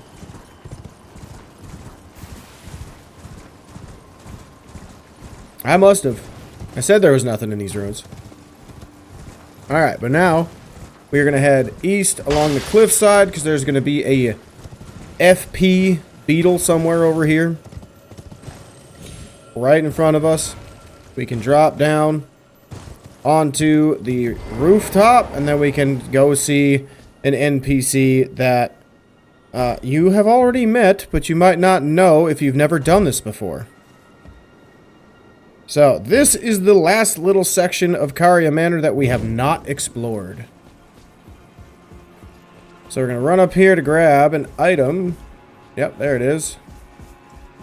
Just an old fang, and then we have ran everywhere else, because this just takes us back onto the wall, leading us all the way up there. We got the Sword of Night and Flame over that direction, right? We've done all of this already. But now, we're going to hop down this hole, and we're going to say hi to a really weird NPC. Sorry, Your Worship. I apologize for any offense given. I am Pidia, servant to the Carian royal family. I am charged with maintaining these ghastly dolls. Other than the puppets, there are some very fine things up here in this storeroom. Why not pick something out before you go? But please, can you offer poor ill-starred Pidia a little something by way of compensation? Alright, so we're going to buy a Larval Tear from him. This is pretty cool. I believe once you parry an incoming magic attack or an incantation, it will transform into glint blades and fire it right back at them. So, pretty cool. He's also got a cookbook for different cold weapons or cold arrows, so you can do more frost damage. He's got a ritual pot if you want it, celestial dew. This one I don't remember. We're just going to buy it and see what happens. But overall, Pidia is a character that actually is in control of Celavis. So we're not going to do the whole quest line that reveals that little piece of information. So if you got spoiled, sorry, my bad. But Pidia ends up controlling Celavis because Celavis is a puppet. Pidia is also the dude who is controlling the one sorcerer that we fought in the Carian study hall as well. So if you're wondering why Celavis looks like that character, it's because it's Pidia's puppet as well. But now we're going to head to the Roundtable hold. Alright, so with all that done, we can now go over here and talk to Gideon, who's sitting at the table.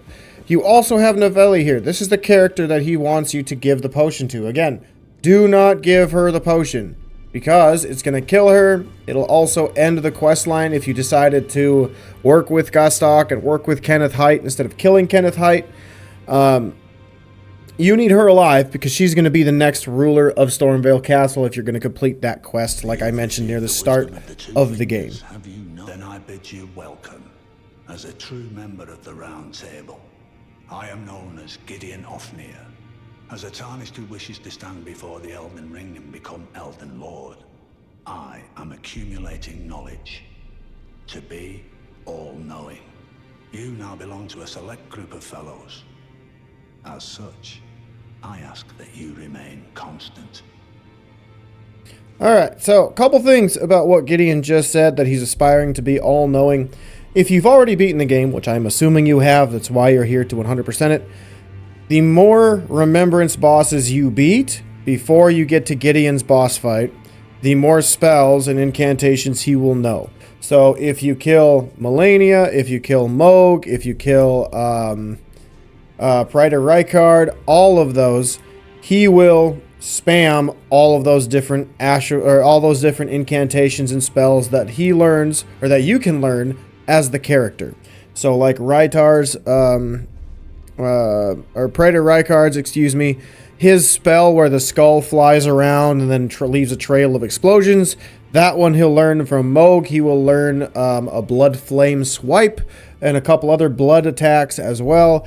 From Melania, he'll do the Scarlet Rot Bloom. So, depending on how many remembrance bosses you have killed, that's how strong he will be.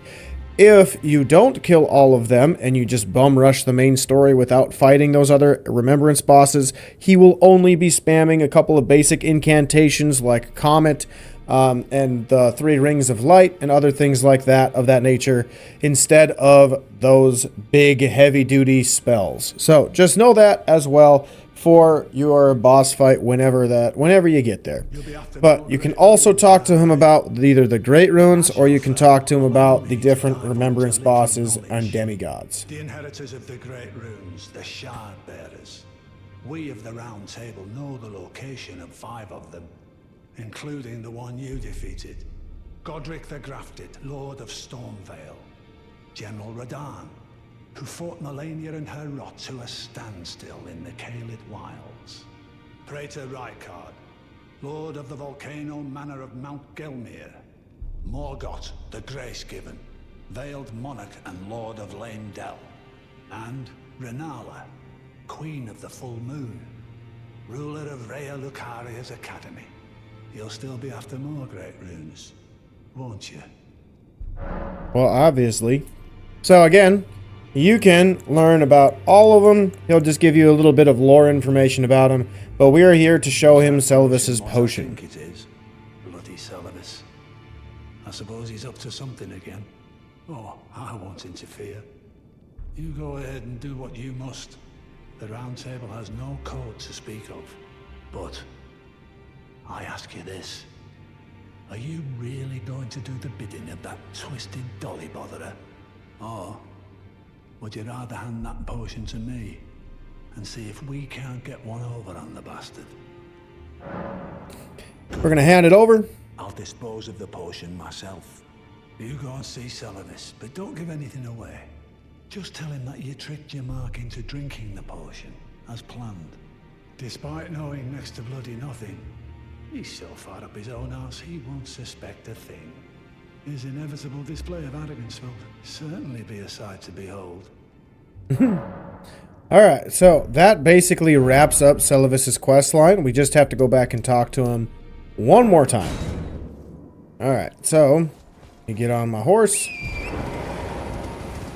Then we can head over to Selvis.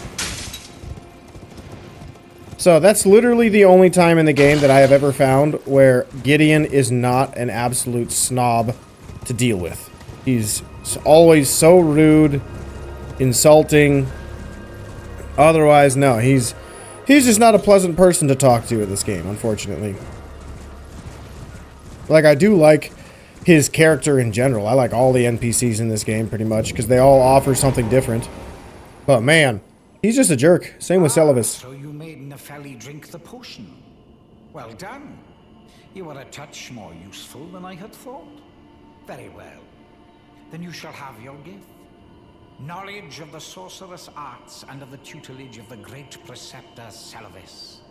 I doubt much of it will lay within the grasp of a mere Tarnished, but if you put your mind to it, perhaps you won't embarrass our lady. You wish to begin right this moment? Well, your impatience, though boorish, is understandable. Let's have at it. Alright, so if you are someone who wants to use a couple of different spells, I just want to show you this.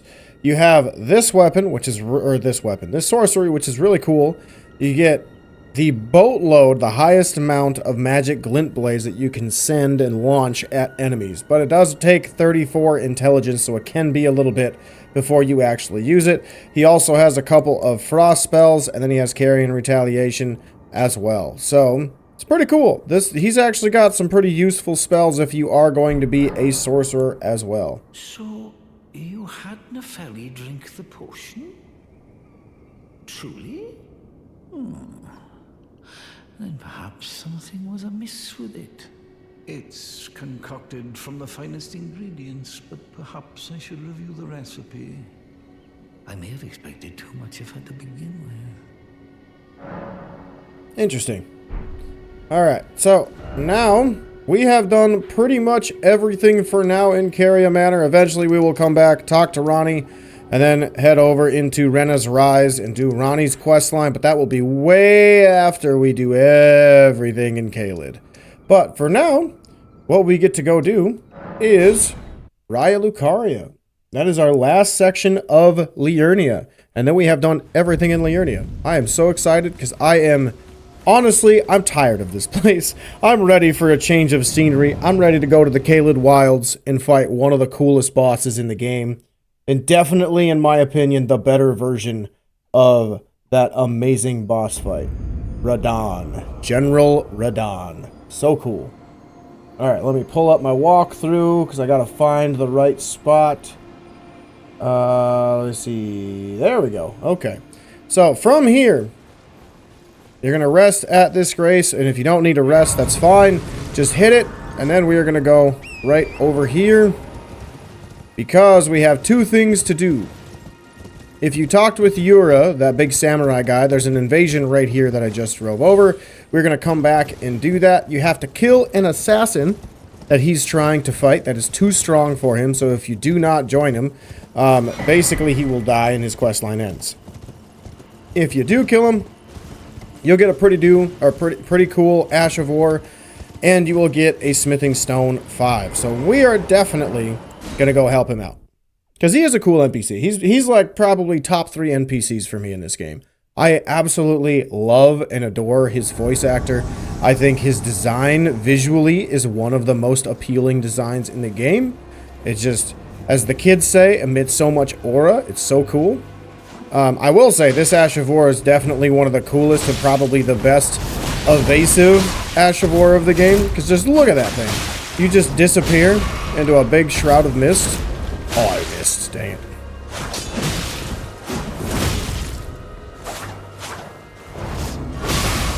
Oh, look at that bleed. God, that's so much damage. Hey, you don't get to use that on me. Alright, so that's that. But you can see how this weapon, the Bloodhound's Fang, if you've never used it, you can see how ridiculously broken this weapon is. Because you just hit left trigger to dodge back, and then if you follow it up with an R2, you get that big dash forward, which is pretty cool. But Raptor of Mist is pretty sweet. If you've played Sekiro, it is basically like the Feathers or the Mist Ravens tool. It's you. Thanks for your help there. That bloody finger was a thorn in my side. And now I'm finally rid of him. Here's a token of thanks. Please. Take it. I may not have much time. I'm dying to see you. Eleonora. Violet Bloodyfinger. Yes, I've been tracking Eleonora for quite some time. She is the deadliest of all Bloodyfingers. She's felled many an old hand already, but in spite of her cessblood zealotry, Eleonora is a proud knight.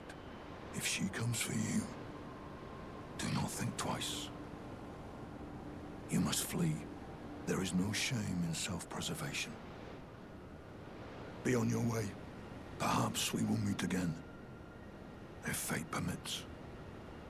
I'm sure we'll meet again, and you definitely will be wholly intact. There's going to be no injuries, issues, health concerns. You'll be fine. Alright, so before we go into Raya Lucaria, I do have one more boss fight that I had wanted to get through for you guys as well. When we get over here, we have to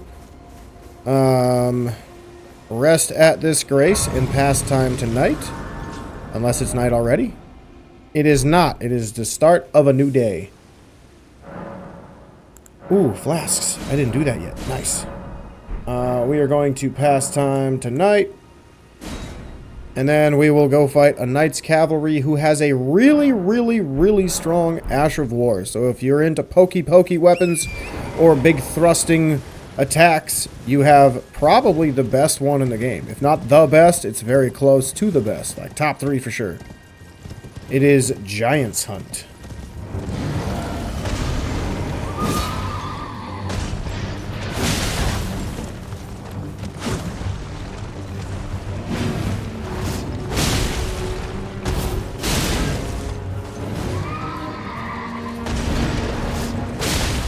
God, the Ash of War on this weapon is just stupidly broken. Like, this is why I don't like to use this weapon, because it just absolutely melts things way faster than you'd expect.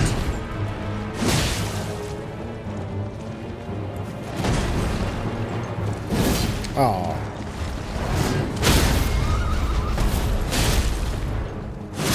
Alright, there we go. So, you see why Ash of War spam is broken? Like, it's cool because you can kill things really quick, but at the same time, I want a challenge. I want to experience the boss, not just power through it. But we got the Giant's Hunt, Ash of War, which is really good. We got his glaive that you can slap that puppy on as well. One of the NPCs that is over here as well will be Bach. We just have to keep talking to him again, and I believe he's located in Limgrave, which I don't think... Actually, let me check really quick. If he's there, I'll put it in. If not, it'll be cut out. Alright, so now we're going to go through Raya Lucaria.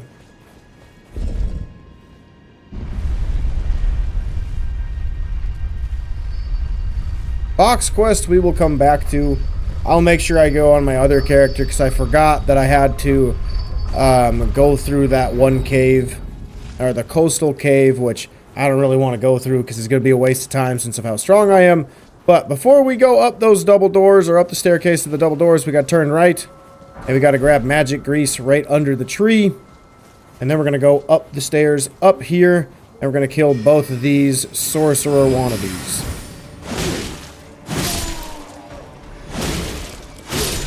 I should also show you this as well, which you'll see eventually. But to show you how strong this weapon is, I'm only level 42. I'm like, I don't know, 15, 20 levels lower than what I am in my actual walkthrough videos, in my walkthrough series.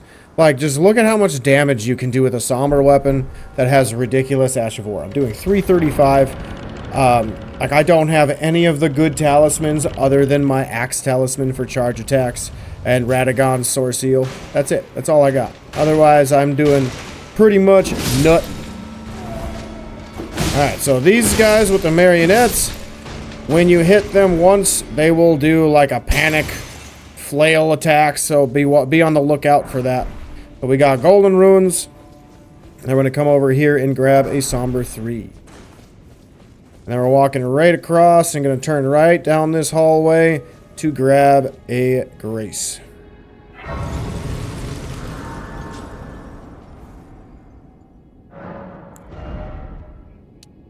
Alright, let's level up health just a little bit, even though I don't think I really need it.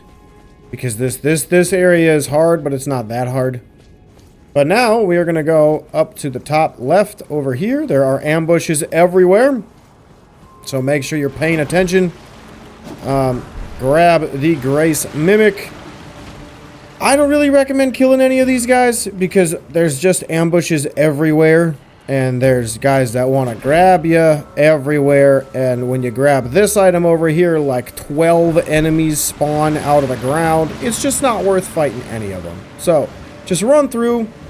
And then when you get to the last section on the bridge, fall down onto this little ledge. And then follow it northeast to get to 2 marionettes that we've already fought before as well. And then you want to grab your soldier ashes and drop down on the dog. Now, there are a few enemies that are over here as well. When you see them with their hands up, they are about to grab you. So you got to be careful to not get grabbed by these enemies. Then we're going to run over here behind this gravestone so we avoid the trap and kill this dude. Alright, and we're going to turn around and we're going to go over these gravestones and drop down for a beetle. Try to run this thing into the gravestones over here as to not alert all of the dogs, and we'll only alert one at a time, which will be nice because there's about 5 dogs that we are going to end up fighting. So there's number 2. We got a 3rd one right over here for number 3. Number 4 is right up here, and then I believe there's going to be 2 more as well. But we're going to try to kill the big boy before the other dogs come.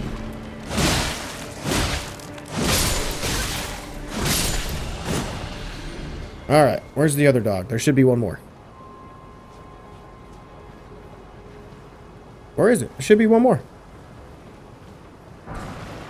What the heck? I guess it already came.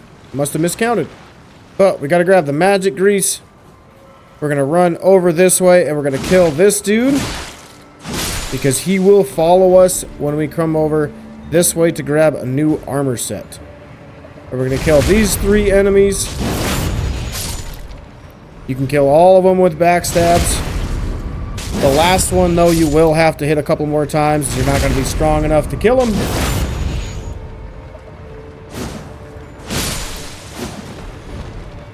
And then we get the Carian Knight set. So, I'm going to throw that on right meow. Alright, so still medium weight, which is really nice. I'm going to run over here. Climb up this little path. We're going to go all the way to the edge. So we can grab a Golden Rune 4. And then we got to hook around this way. And then take the turn. What, did I pass it? Did I pass it already? I did. I did pass it. Then we're dropping down. And we're going to go through those doors to fight an Onyx Lord. Or an Alabaster Lord.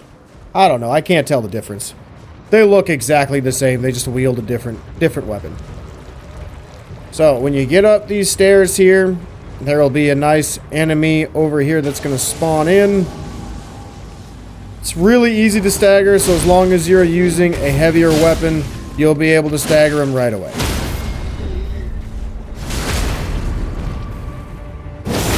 See? Simple enough. And then we get a spell from him. Gravity Well. Now we got to jump up here on this side. I don't know why you can't jump and make it on this side, so go around to that side and jump up. Then, we're going to run up and grab that item that you probably never thought of or never saw. Once we get to the top of the elevator. So we got to ride the elevator up. Oh god, I almost missed. And then when we get to the top, we're going to grab a couple items and a grace. So, run over here and jump. We're going to go through this little gap. You can kill these dudes if you want, but they're not going to do anything by the time you get over here. And then you're going to run over this way and rest at your schoolhouse classroom grace.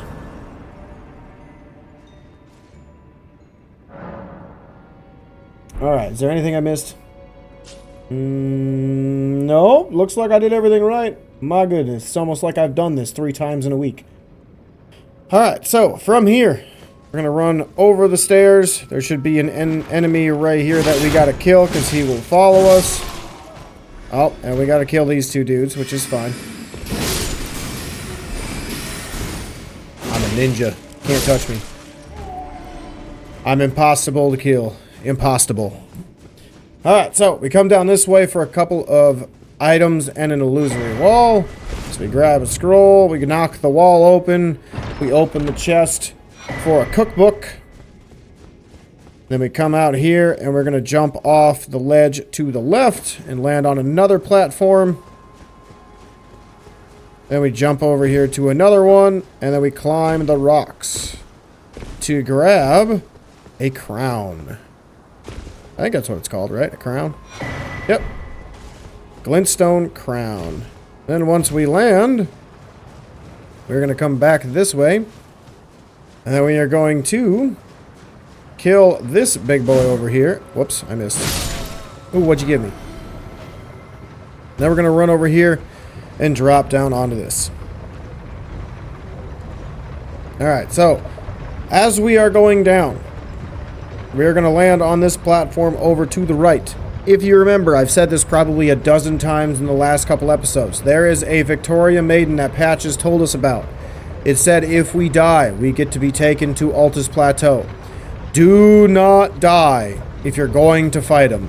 If you don't want to fight him yet, and you want to fight him after you get to Altus Plateau, once you grab the items over here, and you kill all the enemies that are in the trap over here, just warp back to the Schoolhouse Grace and continue on. You can come back for the items and everything later, just to be sure you do not mess up your playthrough. Alright, now, we gotta run over here and kill this dude. Then we want to kill the other marionette, because he's the only one that's gonna actually hurt us. Oh, I forgot, there's 3 of you. Well, we'll just do a little bit of Bloodhound's Fang action. Oh. Well, that was about to be dangerous. Thank God he wasn't grabbing. Alright, so we got all those. Get to grab our 2 items. And then we're going to hop right back on the same elevator and go down. So again, if you do not want to risk death, you can skip this part and just warp back to the Grace. You do not need to ride the elevator down and then up. Because as soon as you go down, you are going to have to turn the direction of east, and you will find that you're going to have marionette to kill. Ooh, he saw me right away. Missed me. No grab. Now, the benefit of fighting this dude is when you see the door open, that's when it's at its most vulnerable. So, you'll do most of your damage when that is open, because that's the squishy part of the maiden. Like, look at that big difference. It's a lot of damage.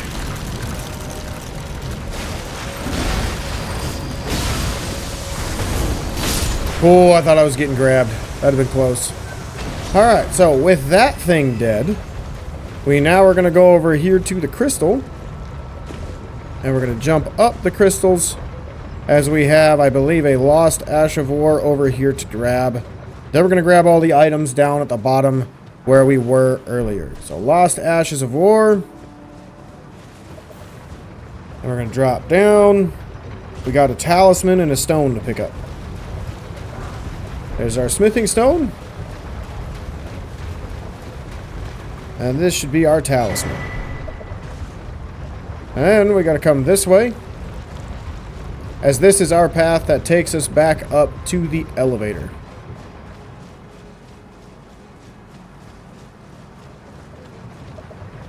Alright, so actually, since there is nothing else, there's just a couple of like Trina's lilies or Mikola's lilies on this side of the wall, so if you're crafting, you can do that if you want.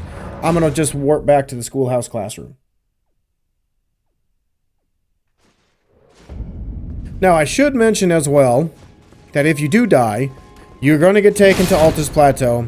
Aside from losing out on the legendary armament in Red Main Castle, you will be stuck in that location until you get to the next Grace. So if you do not know how to get out, or it's like you're going to be stuck in a tunnel or a cave, you got to get to the next Grace before you can warp back to Raya Lucaria and catch up with where we were. So, just so you know, pay attention to that. Now, over here, we have like 5 or 6 sorcerers, including one that will be coming down the stairs during our fight for these dudes.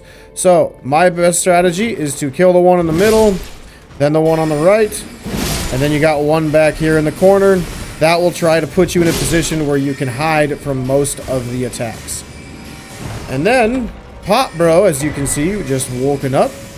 And he's going to work his way over here, eventually. And we'll fight him first. Then we'll go kill the last of the sorcerers.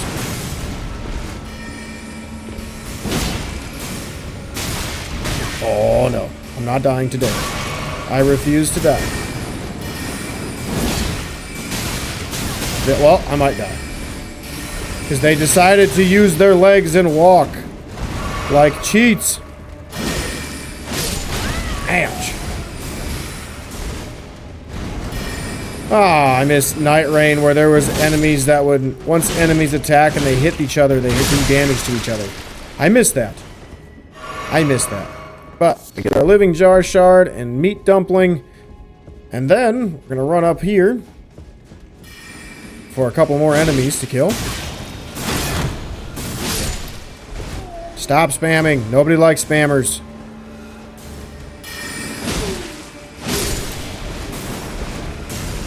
Alright, dodging bullets. We come over here for a Fur-Calling Finger Remedy. And now we gotta dodge more bullets and kill this last one. Ooh, Glintstone Staff. Nice. Now, the next section is right here. Nice little hidden wall. I completely missed this for dozens of playthrough. I legitimately just found this on my own while I was coming through this in my walkthrough prep. So, like, just to prepare me to make sure I find everything on my own. I don't look anything up. I legitimately just found this. Like, I've played this game for probably 700 hours, and I never realized that this is where you can go in this game. I never knew it. Never knew it. That was one of the more well-hidden walls of the game. But we wanted to run over there, climb the ladder after we grabbed the items below, jump over the ledge, fall down the hole, fall down the second hole, and then we got to start whacking these potbows. There's going to be several in here. I don't remember how many. I think there's around 7 or 8.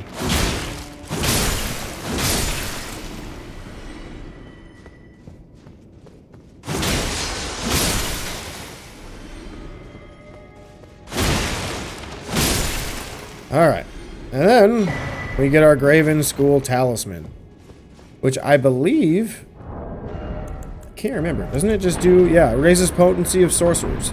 So, your sorceries that you have going on, you just do more damage from it. Now, you have a choice here. You can either run back and rest and then just run through this area up the stairs to the boss fight, or you can just go fight the boss. I'm gonna go fight the boss because the wolf normally isn't that difficult. It just depends on how much he wants to spam magic and how much he wants to run around. Alright, if he doesn't run around very much, it's going to be a pretty quick and easy fight. If he runs around a lot, I might have to actually use all my flasks, which is a bummer. Well, it's going to be one of those fights, I have a feeling.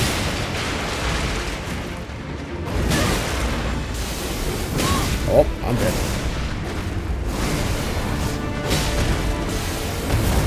Woo! Ah, man, I did something cool. And then he kills me. Well, that's a bummer. Alright, doggo. Let's do this thing. Round 2. I ain't hear no bell. Big slam. Ho ho ho! This weapon is so strong.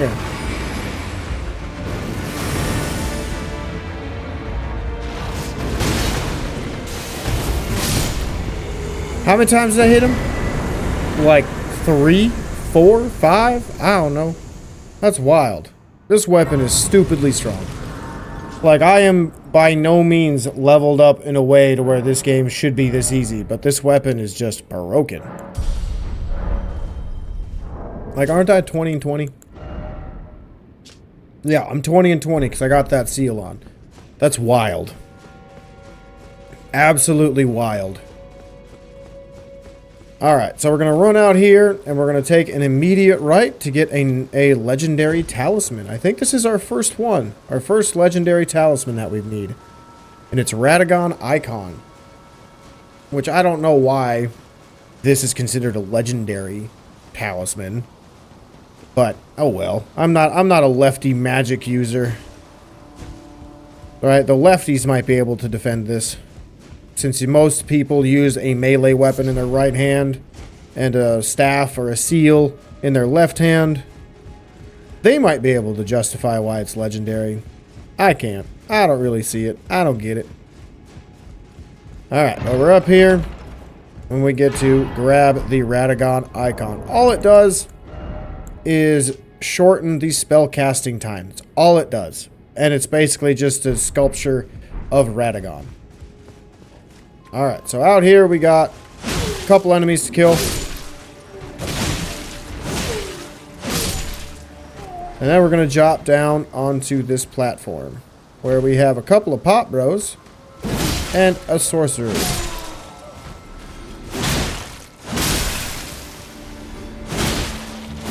I feel like the curved greatsword class is probably my favorite class. It's so fun. Just the sweeping attacks they are pretty much the same speed as a greatsword swipe. Oh, the ability to cleave through enemies like this is so much fun. But once you kill them, you grab your crackpot and your other item, and then we can move over here where we climb up the broken stairs, and we're gonna go grab a glintstone blade, or a glintstone wet blade. What this glintstone wet blade does is allow you to use cold and magic weapons. So like a straight sword, just a basic straight sword, you can scale with magic and do different passive things like frost. Run up here to kill these two spammers.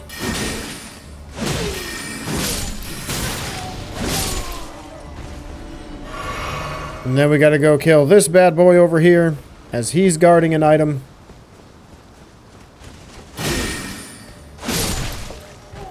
Now we got 2 more little enemies. And we can grab some runes.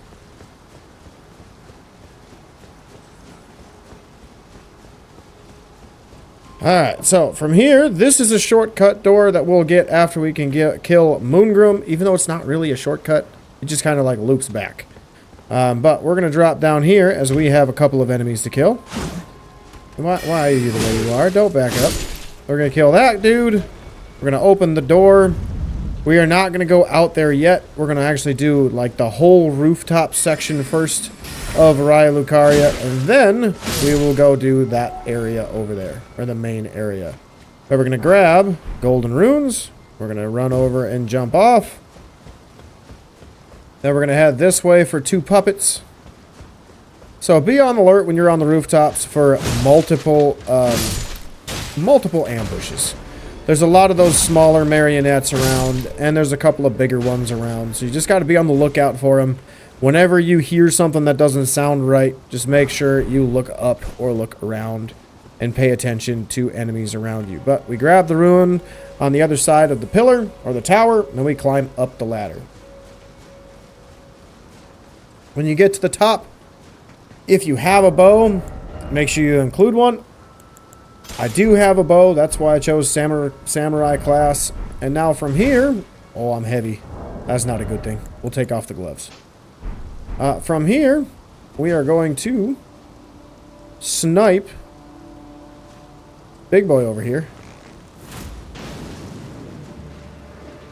And he's going to come at us. And we'll just be able to kill him real quick. And, oh wait, can I just lock on? Nice, now I can use Mighty Shot. Beauty. Come on. I don't want to go too close because that sorcerer bully is going to be over there just spamming magic left and right. And we got one more over here.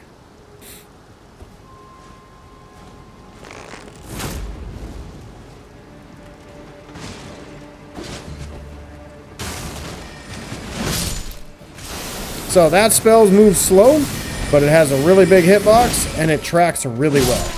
So pay attention to that. Try to avoid it as best you can. Alright, so now from here, we want to run. Can't remember what side of the tower. Oh, yep, there's an item in the back. And then on the right side of the tower, we want to drop off the edge. And then we want to go over here to the rooftop sections. So there are a couple of different paths you can take to get to different items. Some of them loop back to the same area, but we are going to go from left to right. So from here, you're going to have to do a little bit of a leap of faith. So you got to jump off this flat section of the edge of the roof in order to make it across. So back up, run and jump in order to safely make it. Otherwise, you'll fall short and probably die. Ouch. And we kill that dude. We kill this dude. And then we're going to run this way first. Kill another guy. Ooh, what'd you give me? Short bow. Oh, that's frustrating. And we got another couple puppets to kill. Aww. I hate when the game does that. It's like, here's your reward for beating me. Just kidding. Alright, then we run over here to this doorway. And we can climb the ladder. I don't remember enemies being there. Oh, hey, look. They climb a ladder. Did you know they climb ladders? I didn't know they climbed ladders, but that's fine. We'll beat them to the top. We'll grab the item. And then we will start messing them up.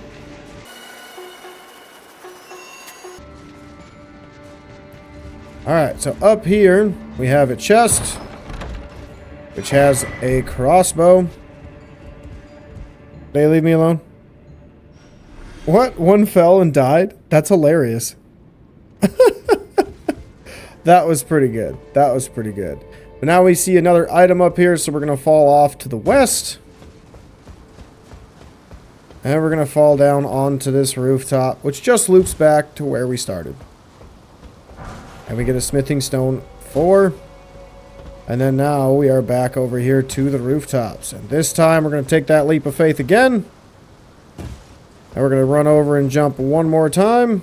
And then we're going to head to the right. And this way... Oh. Did it die? That was funny. Oh, that was pretty good. Alright, but we're going to drop down here from ledge to ledge. And we got to kill this crab. Hey, hey, don't be mean. We got to kill the crab so we can get another crown. Then we got to drop down again. And again. And again. Alright, I'm going to hit these this time. Yeah! Every time I have done that, I have whiffed both crabs. Doesn't matter what weapon I use. I don't know why, but I just whiff. I'm a whiffer. Alright, so we kill those dudes to get a Somber 4, and then we climb the ladder, which should take us where we can see an item in that tower, which we will then go grab.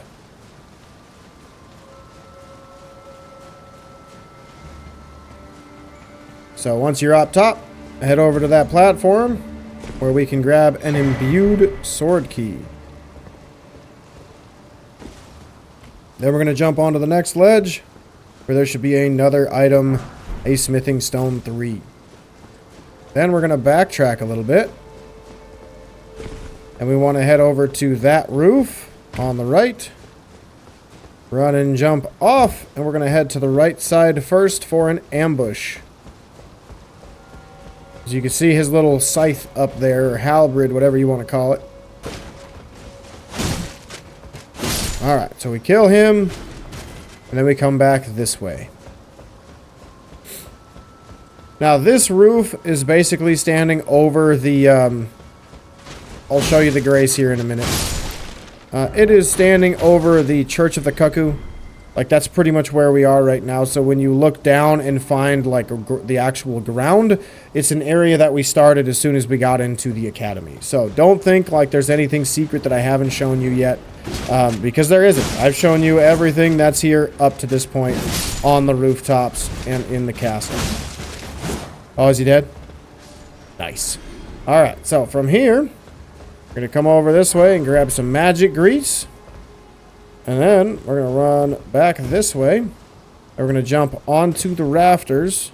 And now we got to look for our item. Golden Rune 3. And then we're going to drop off the railing. And onto the chandelier for the glintstone key. Then we are going to drop down again. And we're going to kill a couple of sorcerer knights. And just another lefty spellcaster. I don't remember where this other dude is. Yep, there he is.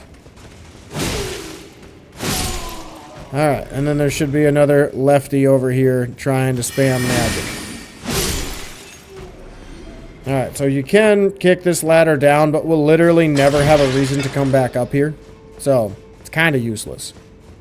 But we can come over here for Shattering Crystal. It's a pretty good spell to use, not gonna lie. The 1 or 2 times I decide I want to be a spellcaster, that is one of the spells I throw on, because it's basically a shotgun. Just absolute damage, left and right.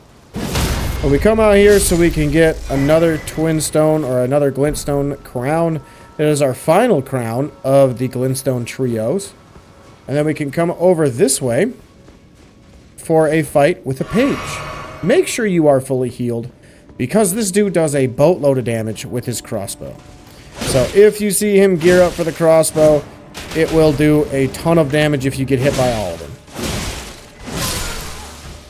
Alright, so we kill the page, come in here, and then we get Azure's Glintstone Staff. This is one of the coolest staffs in the game, because it allows you, it has reduced casting time as well. But the additional FP is the price for it. So it'll spell cast faster, but it'll use more of your blue bar, your FP, in order to cast those spells. So if you put that on, and then you put the Radagon icon, and you put in the Graven-School talisman, and you are going to be a very, very, very strong mage for most of the game. Because you're going to do more damage, and you're going to attack faster than any other item or any other weapon in the game. So, pretty cool, pretty cool for sure. Now we want to head back to the debate parlor, right? Is that what my notes say? Oh, no, we're not going to go to the debate parlor. We are actually going to go way over here to lake-facing cliffs, because we got to do an NPC quest line, and then we got to do a puzzle real quick, and then we'll head back to Raya Lucaria. Alright, so from here, we are going to run over to the church. We're going to jump off the ledge, and we're going to go talk to Thops. You're Tarnished, aren't you? Then perhaps you could spare some runes. Believe it or not, I studied glintstone sorceries at the Academy of Raya Lucaria. For a small donation, I'd be happy to share my knowledge.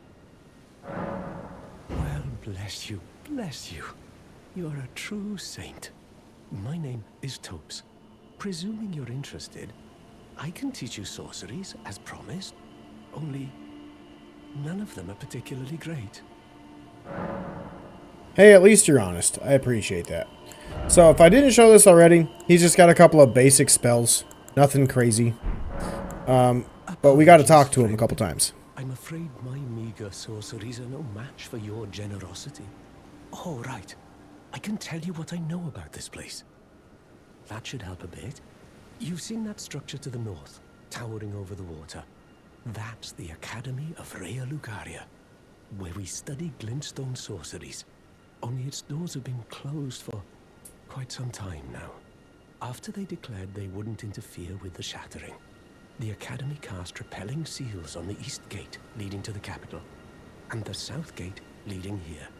As you might have guessed, the seals are still active, making entry to the Academy impossible without a glintstone key. And so I'm stuck here. A fledgling sorcerer with little chance of acquiring a key. When they cast the seals, I'd just popped out.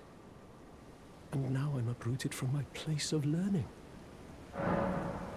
Alright, so we can talk to him about the key. Find yourself a glintstone key.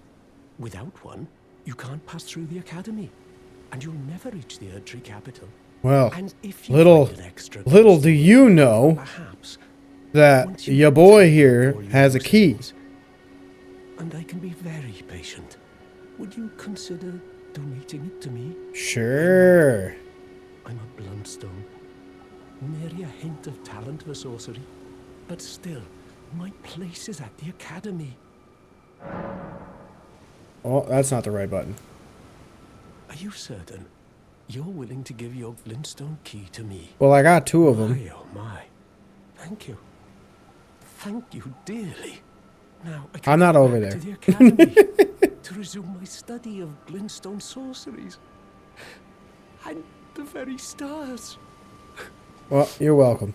I'm glad I could make your day. Alright, so we get a ruidation. Let me see. Can I talk to him? Of course. Yep, we're good. You can talk to him about the key again, but he just says the same thing one more time. So now we're going to go to Schoolhouse Classroom, because he's going to be just outside of it. And unfortunately, the members of the Academy did not like that he is here. Because he's dead. So, kind of dumb. Kind of a dumb quest line, but it is what it is. Now, I want to head over here because we are going to go to the converted tower. I'm going to show you that puzzle real quick like, and then we're going to go back and continue the Academy. I said in the last episode we were going to start with it, but I remembered after, or I shouldn't say remembered. I rediscovered that I had to get into the Academy, find the extra key, give it to Thops, and go from there. It has been a long, long time since I've done this puzzle, but it's pretty simple, pretty straightforward. So, in here, if you throw on one of the crowns, I don't think it matters which one, you can do the erudition gesture in front of the statue. And once that happens, you will get a you will get the door to unlock. And then you can run up and go get your spells that are up here. And you got this as well. Just an enemy. No big deal. It's just gonna spam magic.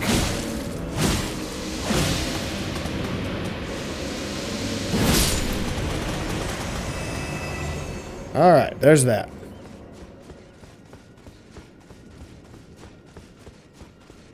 Then we take the elevator up.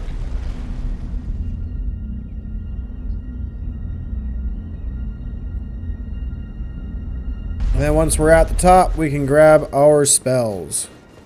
I believe there's 2 spells. Yep, Cannon of Hama, or Haima, and Gavel of Haima. The Battle Mage, which we'll find, I believe, in Caelid.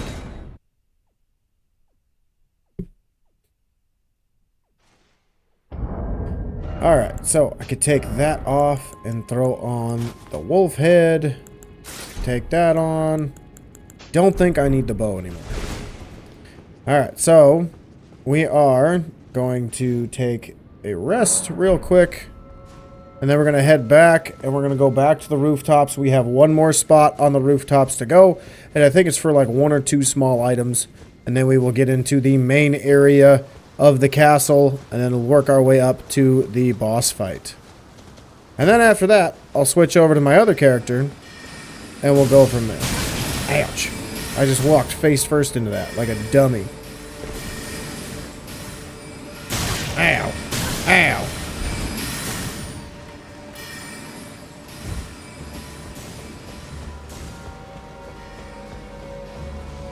Alright, so you can run past these guys again, but don't run past the puppets, because the puppets will follow you, as you have found out.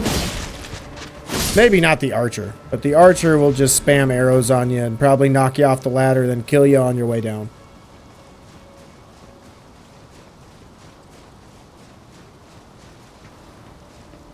Alright, so I'm going to heal up. I'm going to run past these dudes. So I don't need to fight anybody again. Dude, your glintstone pebble is just really annoying. Alright, so we're going to run down here. We're going to drop down once. We're going to drop down twice. And drop down a 3rd time for a couple of marionettes to kill.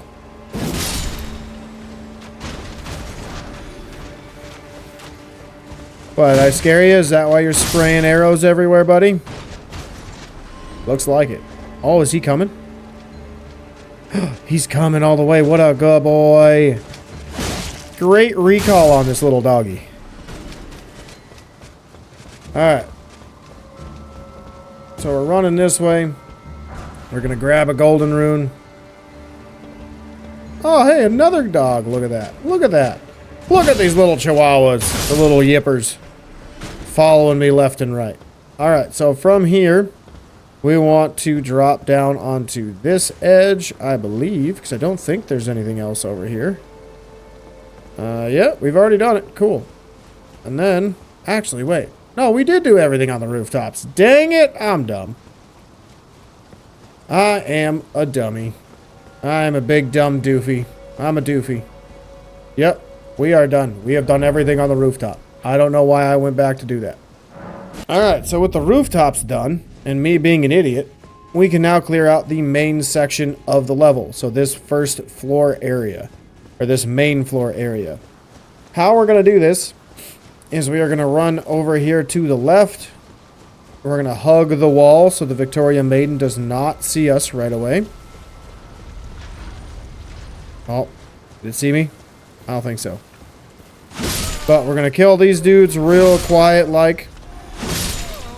So the Victoria Maiden goes away. Okay, JK followed us. So this one will not take you to Altus Plateau. It will just, you'll just have to fight it and kill it. Back up a little bit when it does this attack because it's gonna, oh, it's not gonna travel. Oh, dang it. Make sure if you get grabbed, you mash all your buttons so you take very little damage. Oh, this one we want to run away from.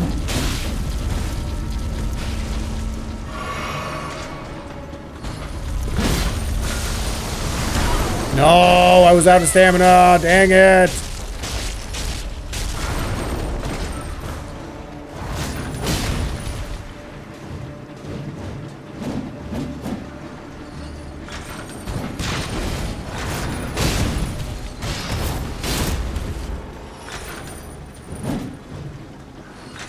Take your time, buddy.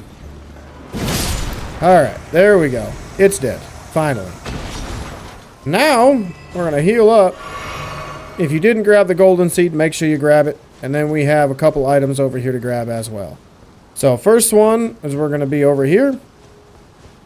If you walk too close, you will actually wake up a crab.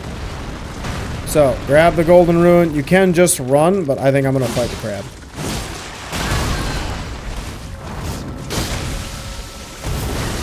And the crab does sleep. Forgot to mention that. So if you fall asleep, basically it's just gonna knock you out, and then the dude's gonna just jump on you and crush you real quick. So then we can grab the glintstone firefly, and then we can jump up here to the platform and do a little bit of platforming to grab a stone sword key. And then we're gonna head up the stairs. Alright, so we're going to jump down here. And then we're going to jump over here. Before you go anywhere, and I don't really recommend grabbing the items that are on the bridge right away, unless you're one of those skilled gamers who's good at jumping and rolling and dodging perfectly. Because you can perfectly iframe the ball. You don't have to run away.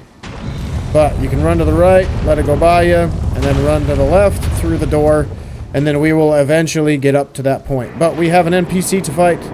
That NPC is one of the most irritating in the game. I'm going to take my flask to get more stamina.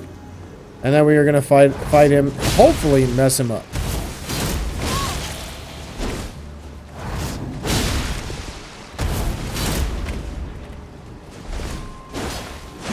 So if he's got his shield out, he will parry. So watch out when you're doing different attacks. Don't just spam R1. You want to try to use R2 or jumping R2 attacks, because those ones he doesn't parry very well. When he has his scepter out, that's when we can start spamming. And try to tank different attacks, because he's not going to be able to do anything. Beauty. That went way faster than I thought. But we're going to take the Knight Shield. We're going to head this direction. We are not going up the elevator. If you follow this path, ouch, Shattering Crystal, mean spell. Alright, so, since he's running away, I don't have to kill him. But if you follow this path, it leads to the double doors and then the stairs, so you don't have to deal with the big staircase and the rolly ball. But we're going to go take care of the rolly ball right now. It's pretty simple and straightforward to do. You just got to navigate a little bit. And honestly, I like the ball because the ball is the same thing every single time. It doesn't change where it rolls depending on where you are, thankfully. Alright, so we're going to run this way. We're going to come up here.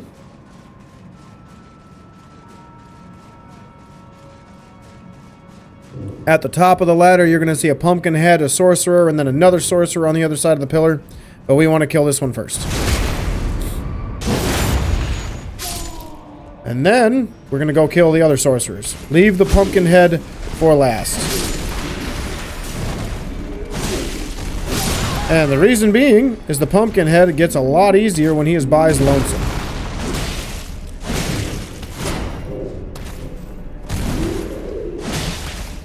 Bleed already. There we go. Alright, we got a staff. We got a stone. Now the ball is done falling, so you can run up the stairs, pick up those items on the big staircase. Easy peasy, no problems. Now, before we do that, we're going to jump off the edge, and we're going to grab a golden rune 7, and then fall down to the platform below. If you've ever wondered where does this teleporter take you, all it does is take you to... where is it? The Church of Vows, right over here. This is where it takes you. So, nothing crazy, nothing wild. Doesn't do anything super special. We've already been there, so you don't need to take it. But we're going to run back out. We are going to grab our 2 items. And then we're going to go rest at the Debate Parlor Grace before we go do our boss fight, as we have done basically everything in Raya Lucaria as of this moment. Alright, so I am going to warp back to the Debate Parlor, and then I'll switch over to my character. Oh, Big Bonker, I missed you. I missed you so much. Alright, what do I have for weapons right now and stones? I don't even remember. Do I have enough? This gets it to plus 12. And we're at plus 13. Oh, baby. Renala, you are going to get messed up. Absolutely messed up. Okay, so with this character, I believe I've done everything in Raya Lucaria. All I've got to do is run up and fight her. So, for the boss fight, depending on how you have your build structured, and just on luck of the draw and RNG, you might be so strong that Renala doesn't even attack. I'm not gonna lie. This boss gets staggered by any big weapon. So if you hit her with a great mace, a great sword that's fully upgraded, a hammer that's fully upgraded, things like that, or just colossal weapons, you're gonna steamroll this boss. But there's a method to how this boss works. So if you've fought Renala and it took you forever to figure out how first phase works, basically there are people who are going to be singing. You want to hear a lullaby, and when you hear the lullaby, go in the direction of the lullaby to find the one that's glowing yellow, like it's got a yellow sphere around it, and then you're going to bonk them. When you bonk them, they die pretty quickly. You don't necessarily need to kill that girl. Like if the circle goes away or the sphere goes away, then you're good. You can just run and find the next one. There are 3 of them. So if you get all 3 of them, you are good to go. Now, Renala is weak to bleed. Renala is also weak to frost. So if you want to throw on a weapon with both of them as an option, you are welcome to. It is pretty simple and easy to do. The second phase, honestly, if you're using a big weapon, you're using frost or bleed, you are paying attention to your stamina, you can be so aggressive and balanced with your stamina that she's going to try to cast a spell, and you're just going to keep interrupting her until she dies. But she's got a couple of different spells that I want to warn you about because they can be pretty dangerous. There is the Shotgun Blast, that's the Shattering Crystal spell. That you'll see her charge up like she's going to pull it to the left side of her body and then just kind of poke it at you and boom, you're dead. There is the Full Moon. Obviously, you just got to run away from it until it blows up. She will summon at half health in second phase a dragon, a troll, or a Bloodhound Knight, or she will summon a bunch of wolves. It all depends on what she chooses to summon. When she backs up and dodges away from you that without casting a spell, that is when she's going to try to create space so she can summon somebody. The summons go away fairly quickly, so you don't need to worry too much about stopping to fight her so you can fight them. It's a pretty easy fight overall. But let's get into it.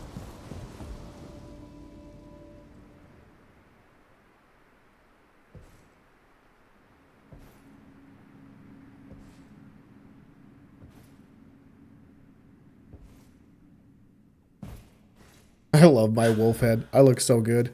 Did she just bite me? You bite my toes? Are you a toe biter? You a toe nibbler? You look like you nibble on toes.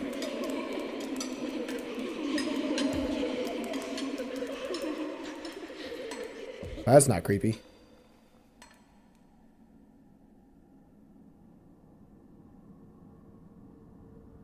Hush, little Culver.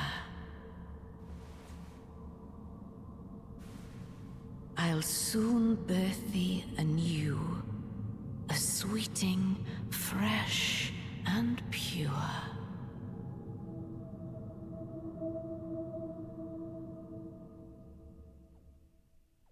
Alright, well that's not weird how you're just floating in the air with a baby crib.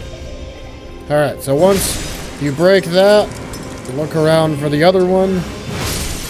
You can also try to pay attention to wherever the books are coming from.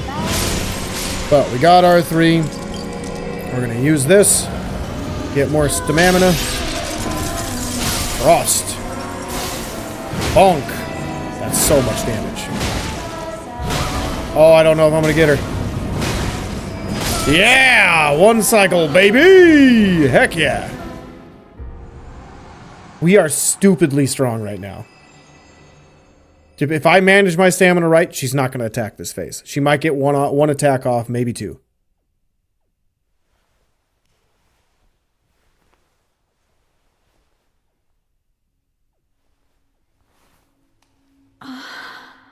My beloved, have no fear.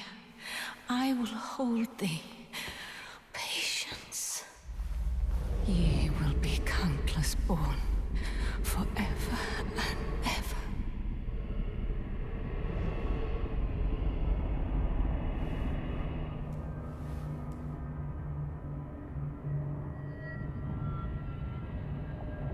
Upon my name as Rani the Witch. Mother's rich slumber shall not be disturbed by thee. Foul trespasser. Send word far and wide.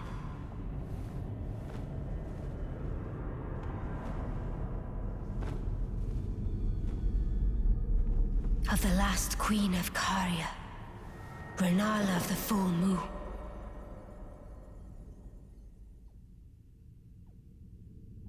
And the majesty of the night she conjureth.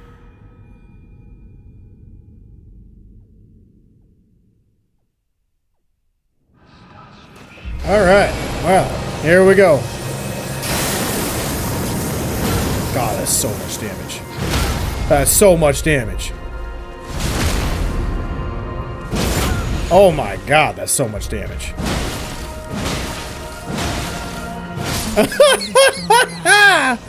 Oh, it's so good. It's so good. She got one attack off, and then nothing. Ah, what a boss fight. What a boss fight. That was funny. That was pretty funny. Where did ye flee, my sweetings? Come out from whence ye hide. There are books and light aplenty, dither not. Come out, say I, or will ye be gravestones, to be better born anew? You talk creepy. Thou, is it thy wish to be born anew? To become a sweeting, reborn of my beloved egg? Alright, so here's where you can either change how you look with the cost of a Larval Tear, or you can rebirth and change your stats. So, if you decide to change your stats for a specific weapon, like Bloodhound's Fang, or like the Great Mace, or a Colossal Weapon, a Strength Weapon, Faith Weapon, Intelligence, whatever, this is how you can do it. It'll just wipe you back to your starting level, then you can choose and pick what you want to do. I think in the next episode, we're probably either going to stick with the Great Mace, because I didn't get to use it nearly as long as I wanted, or we're going to swap to a different weapon that I find in Caelid. I'm not sure. I think that's the option I'm probably going to do, though. But I believe we have Bach's questline, and he should be over here, and he'll be the last one we're going to do. In Liurnia. Alright, is he here somewhere? No Bach? Interesting. He should be here, though. Maybe I need to rest and pass time. He should be pretty much right where Hyetta was, right over there. Let's try it.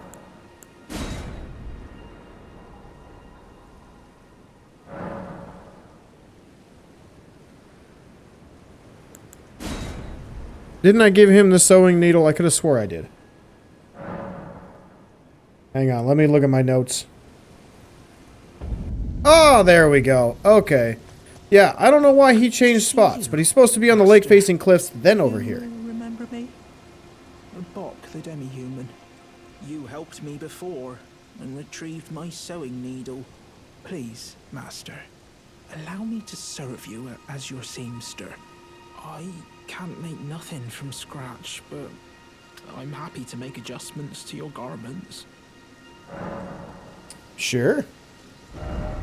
So here he can just kind of do different things, like he can take off capes from different sets, add capes and different things like that. So, Master, I was wondering, do you ever make adjustments to your garb yourself?